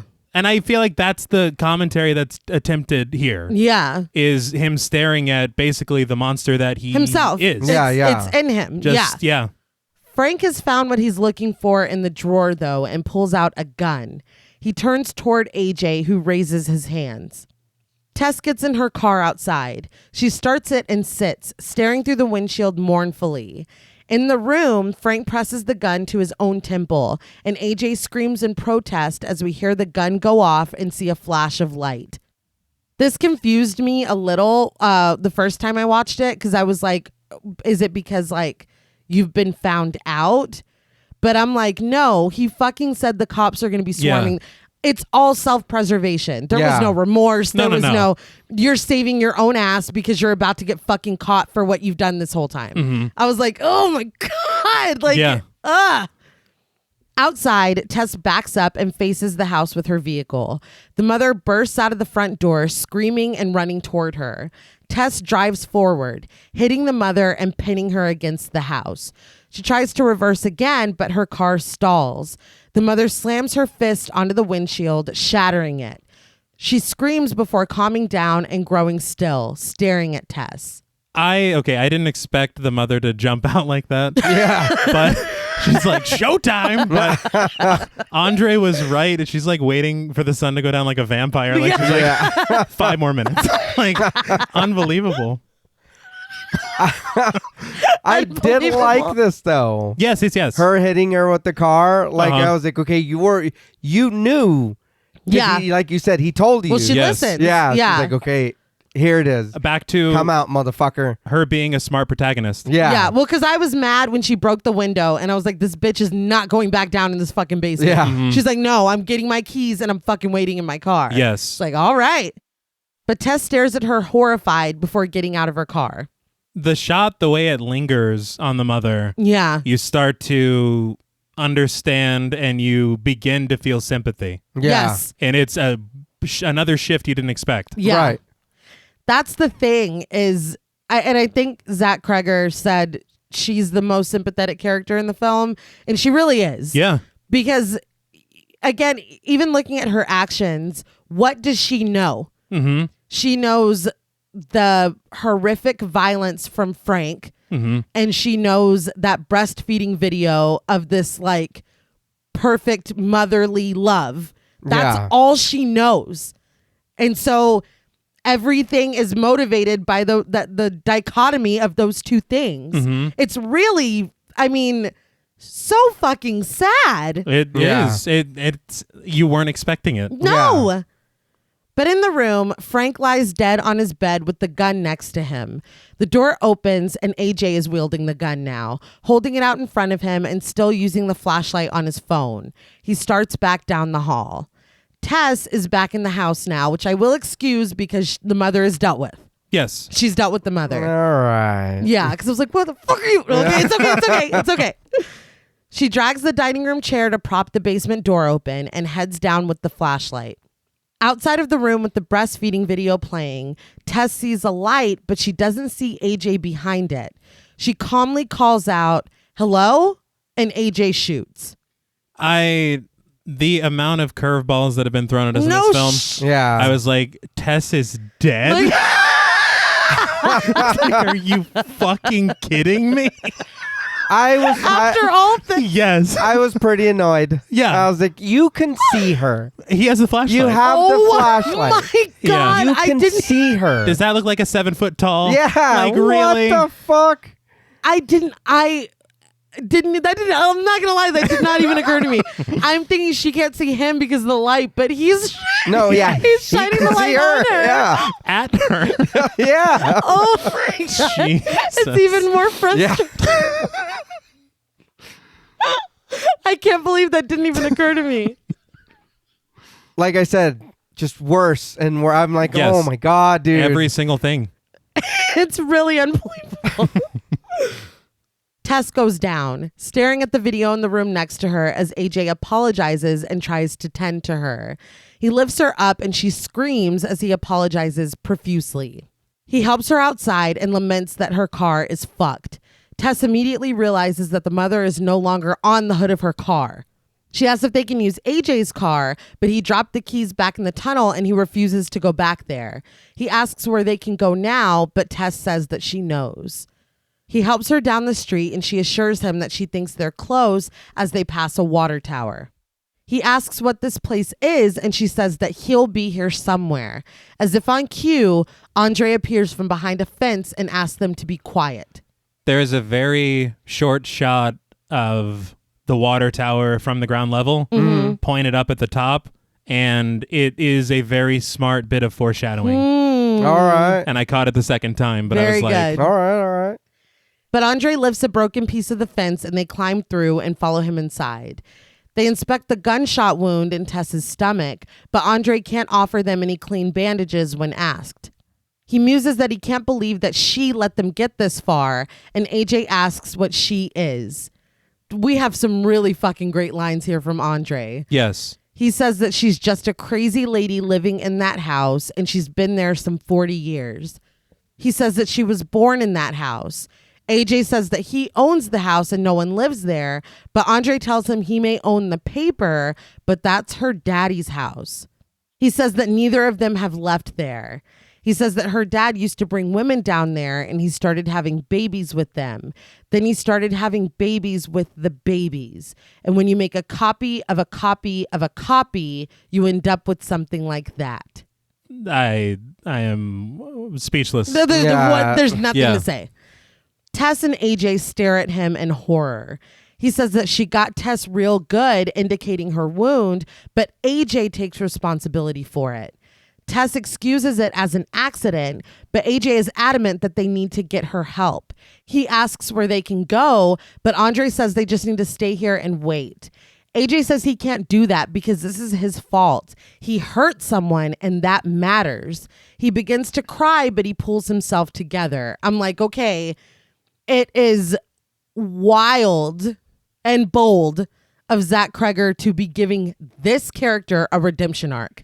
Yeah, and the way the camera was swooping, and I'm like, stop it. I'm like, Yeah. he's crying. I'm like, let's see where this goes, because he's not just crying for Tess. Yeah. Like you can see that he's like, oh my God, like, Yeah. you know, maybe being faced with Frank down there. So I'm like, maybe this is a turning point for him. I'm not saying he can be redeemed. No. I'm saying that we're starting an arc here. He says he doesn't know if he's a bad person, but he might be. Or he might just be a good person who did a bad thing. But he can't change what he's done. He can only try to fix it. He vows that that's what he'll do. He'll fix it. Andre cautions that if he goes out there and gets himself killed, he's not going to help anyone. He assures him that they're safe here and that Tess will make it through the night. In the morning, they can take her to get help. Tess asks how he's sure that she can't get in here, but he says that he's lived here for over 15 years and she's never come in here. At that, the mother bursts through the wall and scoops Andre up. The shot of Andre, you knew. Yeah. Oh, no, yeah. And then what he's saying, it's like, oh, it's like, Andre, that's never happened. damn it. And it's certainly not going to happen tonight. Yeah. She holds him up and literally rips his arm off like fucking Chris Angel.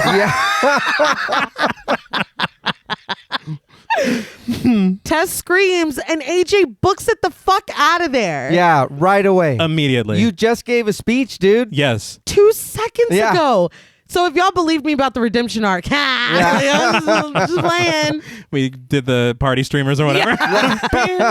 I did laugh as he booked around the corner because he goes, shit. It's like, dude, you're leaving Oh my God. your wounded savior Yeah. behind. She saved you. You wounded her. Yes. Yeah. But the mother beats Andre with his arm as Tess gets up and runs after AJ. She trails after him outside, but when he inspects the fence, he says that they can't get over because it's barbed wire.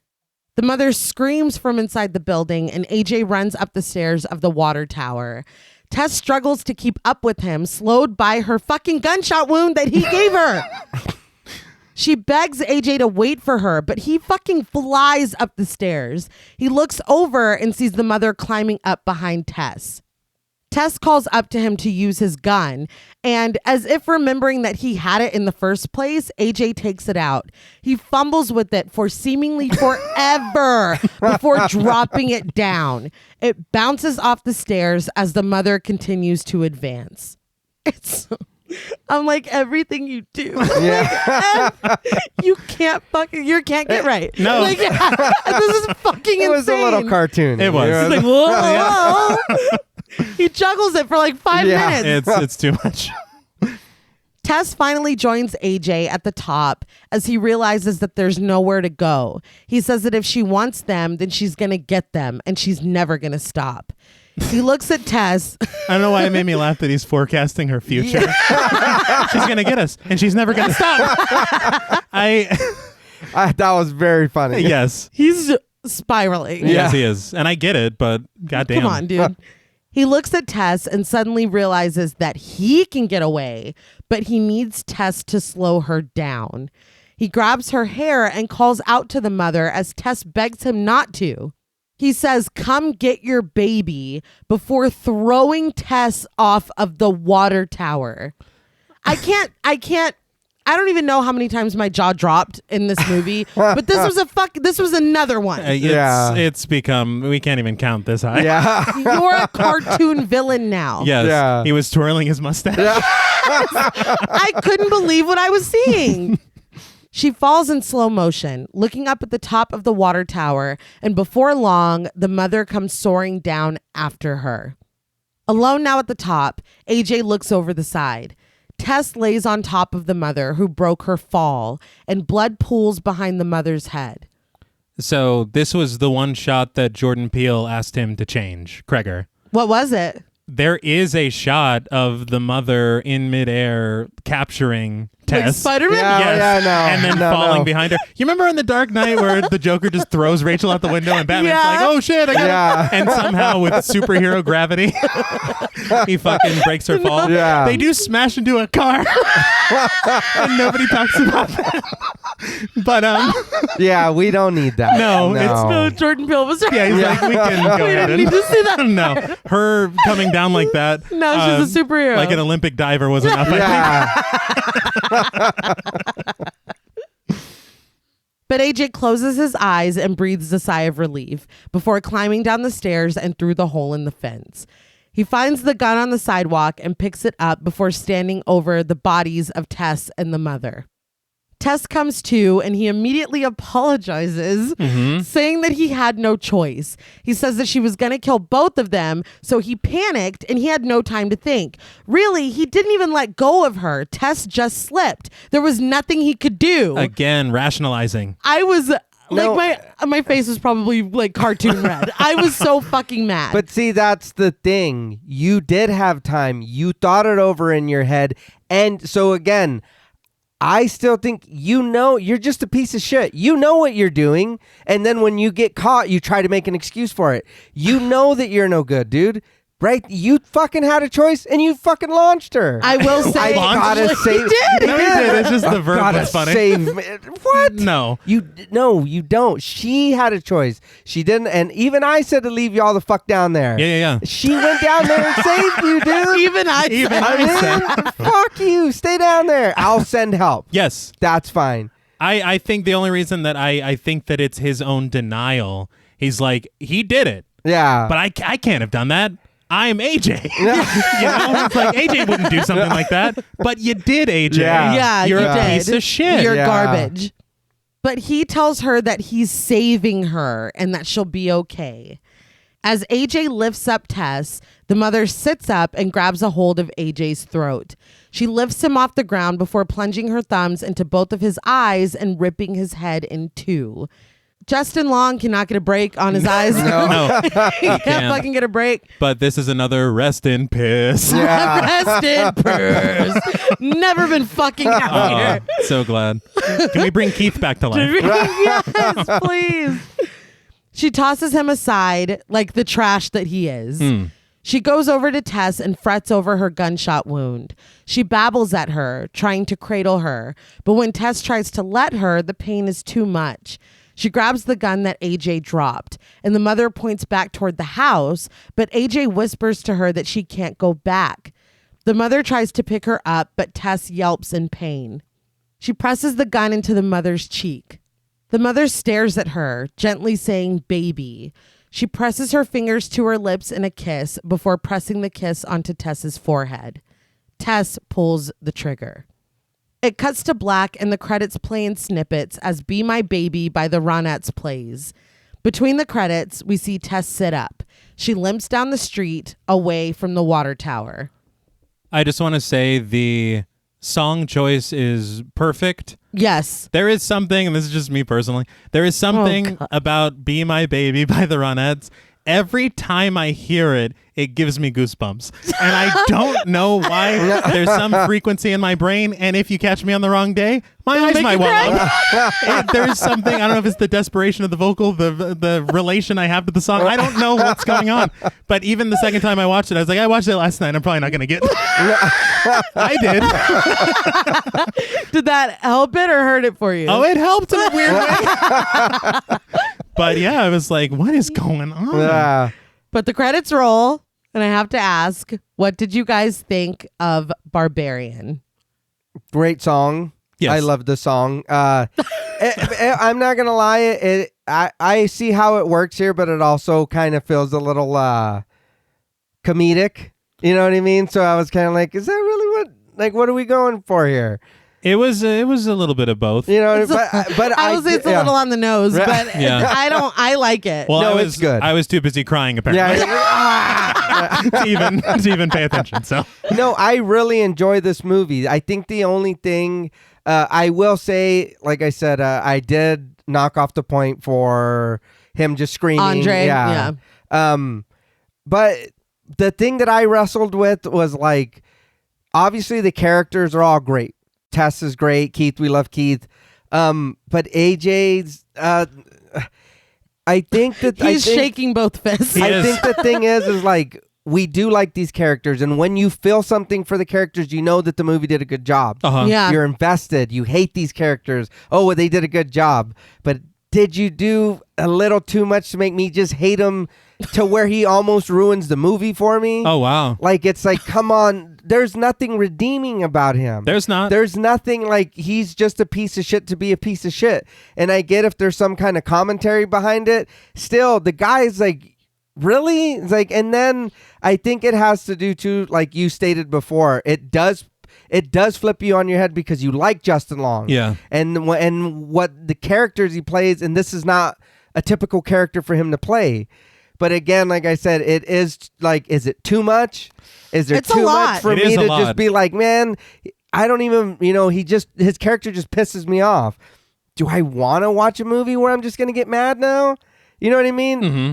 But again, that's good acting. That's a good movie. Yeah. You brought this out of me, whether it was anger or sadness or joy or whatever. You did bring something out of me. So yeah, you did your job, but did you bring it too much? You know what I mean? But I'm too mad. But it's like, does that frustration you have with this character, is that so much to where it does overshadow other things of the movie? Right. And that's really the only major complaint I have about this movie.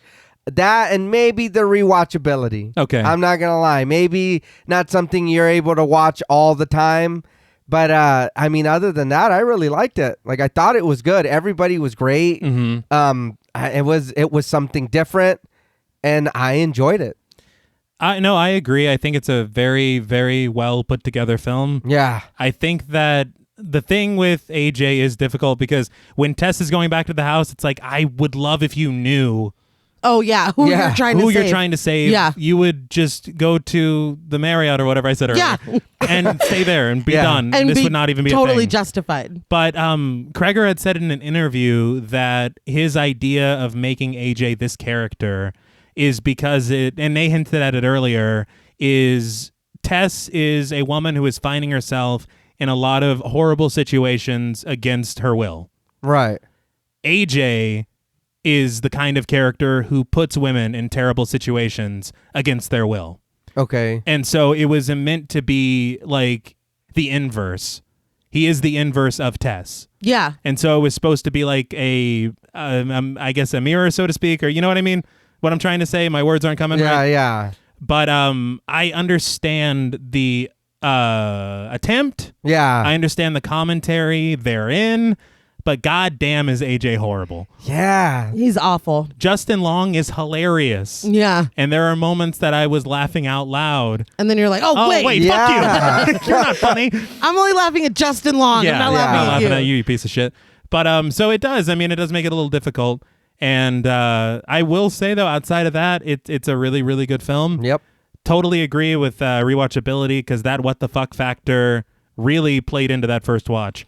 It did. Yeah, and the thing is, and this gave it points for me. This is a cut and dry story.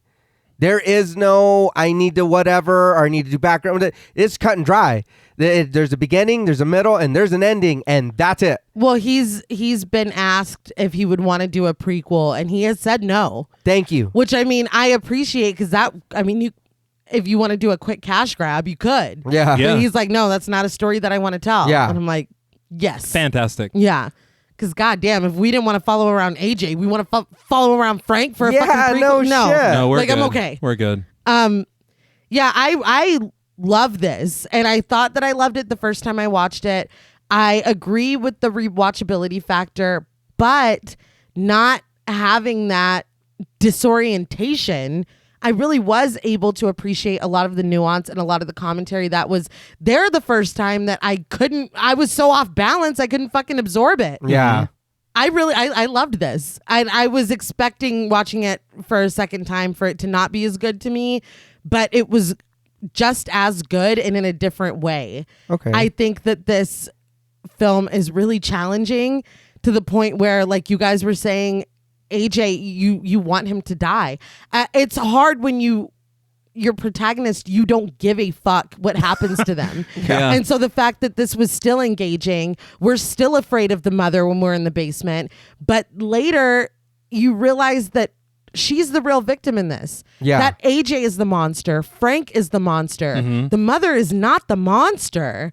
I hate that Andre had to go out the way that he did. Yeah. Yeah. That seemed like a little too much. It was a lot. Yeah. But again, I feel like it's challenging you because the mother is the victim, and she's just been fed this diet of, like I said, this motherly love that exists on a VHS tape, and horrific abuse from her father. That is all she knows. And I mean, it's created a monster, literally. Yeah. There's so much depth to that. Like, I'm stuttering over my own words. There's so much depth that is almost lost when you're so shook the first time you watch it. So I would say that rewatchability, it's never going to be the same as the first time you saw it, but there's still value in watching it again. Well, I saw the value in actually appreciating the filmmaking this time around. Right, Yeah, exactly. okay. Because the first time it really was, you're like, what is happening? Yeah. But this time you're like, oh, that was a really good shot. Oh, yeah. Right. But I want more films like this, not necessarily this subject matter, but ones that are challenging, ones that you don't know what's about to happen, ones that, you know, subvert your expectations. Like even with the casting down, you know, I'm just really impressed. Yeah. I really, really like this. I think Zach Cregger has a very interesting voice. Oh, yeah. Yeah. And this is a very unique idea. And I definitely want to see what else he has up his sleeve. For sure. Oh, no, yeah. But I guess we can go into ratings. I feel like I've kind of said everything that I have to say. It's such an interesting story to tell. And like you said, John Paul, the fact that we got our story and we're done. Yeah. Tess pulls the trigger and she gets her ass out of the neighborhood and we're done. We don't need to check up with her in 5 years. We don't need to see Frank's backstory of why he's like this. It doesn't matter. Nope. Ultimately, for the story that we're telling right here, it doesn't matter. We've got what we need and we're done. And there's something really valuable to that when there are a lot of films. It's, you know, tune in next time and you can tell you're setting it up. Well, what did the house think of all this? Exactly. But what if someone else moved into this house in 20 years? No, it's no, like, no, leave it alone. Yeah, because some of the best stories are just that story. Yes. There is no, and the next time we meet him, like you said, or the to be, no, that's it. The same story gets told over and over. Why? Because that one story is so good, it stands alone on its own. You don't need all the... I'm not saying there isn't good sequels or prequels or requels or whatever the fuck wolves, but it usually doesn't play out right sometimes. And so, it can at times feel like a cash grab. Yeah. For sure. So I appreciate a lot that. Yes. That's it. And thank you for not making another movie. Like, no, we don't need a prequel. That's fine. Yes. I was going to say, we love a good franchise, but not everything needs to be one. Right. No, and I think that a lot of people think that it does. Yeah, well, because it makes the money. I mean, let's be honest. Doesn't make good content every time. Yeah. Not always. Not so much. But I think that this film has something really interesting to say. I can honestly see somebody watching this and hating it. And I would be like, I get it. I get why you didn't like it. Anybody who didn't, I get it. Like, I understand. I get it. You're like being very weirdly. You have to make a choice. You like it? It's fine. You're gonna throw us off a water tower? What the fuck? Yeah, good lord. I'll be honest. It's very late. It has been a long day. I think that's part of it. I get it. I get why you didn't like it. Oh But my God. I liked it. To try to pull us back on the rails a little bit, Please. I will just sum it all up and say that on a scale from 1 to 10, barbaric Airbnb basements. Oh, come on. You're Why? welcome. You're welcome for that one. Wow. I am going to, and again, I'm really enamored by not knowing what's coming next, by having an original idea. I'm a sucker for that every time. So this was really like for me, it feels like. But I'm gonna and if you didn't like it, it's fine.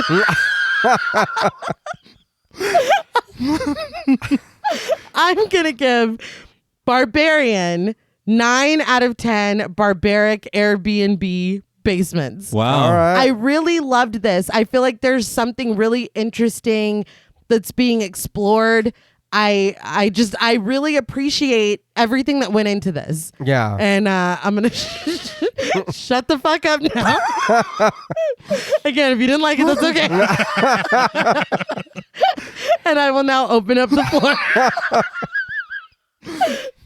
So, I mean, yeah, we went on about it, and the movie is good. Mm-hmm. Like I said, I did dock a point for that only because I feel like I do preach about that a lot, and then if I'm not willing to call it out on something that I do like, That's fair. You know what I mean? But I do like this movie. Zach Cregger, I enjoy the way this movie looks, the way it is, the feel of it. I'm real bad with names, but I'll try to remember because I do want to see more what this guy has to do. Hell yeah. Yeah. Like, I am very interested. This movie did keep me watching the whole time. You know, like you said, the shots, the direction they took, it's great. Mm-hmm. We love Justin Long. Yes. But Yes. damn, you know what I mean? He was a lot here. But again, like I said, that's really that's really my only main complaint. Mm-hmm. Other than that, I did love everything that was going on. I like what was happening. So for me, on a scale of 1 to 10, barbaric Airbnb basements. Yes. All right. I'm going to give Barbarian. You know what? I'm going to give it half a point because I'm excited to see what this guy's going to do. Okay. An 8 out of 10. Oh. Wow. I loved Tess. I loved Keith. Yes. I really liked Bill Skarsgård in the beginning of this movie. Yeah. Like, I really liked him just playing a normal fucking person. Yeah. You know what I mean? We don't really get that. No. And I want to see more of that. Yes. You know what I mean? And he did a fantastic job. They all did. Mm-hmm. Mm-hmm. Sometimes a little too much. I mean, but again, if that's my complaint, that the movie made me feel something, you did your job. Right. Yeah. You did what you were supposed to do. I definitely agree with both of you that this is a really good movie. Yeah. I think that it is so well crafted. I said that a few times now, but just thinking back of the look and the feel of the film, the shot compositions, it looks great. Yeah. The music's really good. Mm-hmm. The performances, Georgina Campbell is a fucking star. Incredible. Yes. That's an amazing performance. Bill Skarsgård. I think here's where my negatives come in. Mm-hmm. I was so captured by that first 40 minutes. Yeah. That first act I don't think I would change anything from it. No, yeah. Yeah. But unfortunately, I don't think anything that came after that lived up to that. Okay. That's where I'm a little lost. I did like the look and feel of the flashback, Mm-hmm. Yeah. but I feel like it didn't take it's not like a big step down, Yeah. but if we're comparing acts, Right. No, yeah. I will agree with that. You know? 'Cause for a second, like I said, it does feel good, but it's kind of just there. And it's like, what, you know? That's why, like, in my notes, I'm like, what the fuck was that? What happened?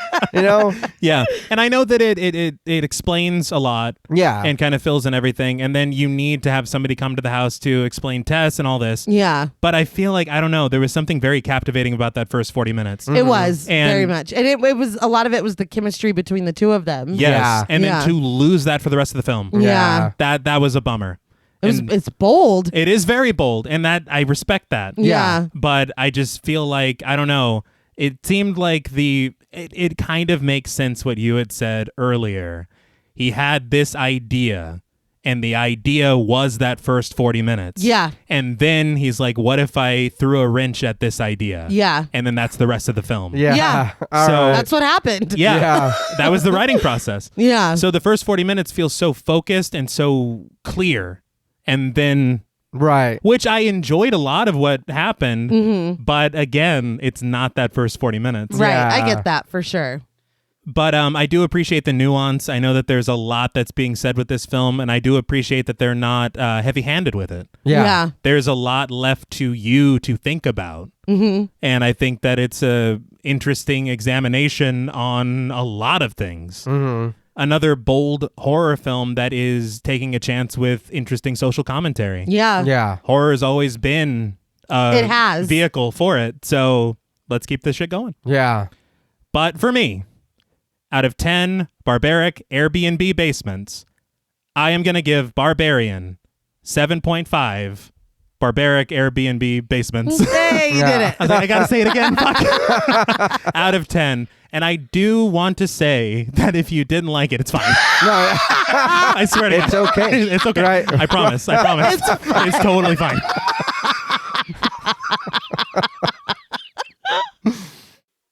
Well, that's all from us at Pod Mortem. What would you rate Barbarian and what should we watch next? Let us know on Twitter at the Pod Mortem. Be sure to follow us on Instagram and like us on Facebook. Be sure to follow each of us on Twitter at Blood and Smoke, at RealStreeter84, and at TravisMWH. Please consider pledging to our Patreon and stay tuned until after the music for a special shout out to our Wendigo Getter patrons. And remember, while it is possible for people to change, there are some who never will. Disregard their words and listen instead to your own instincts. Until next time.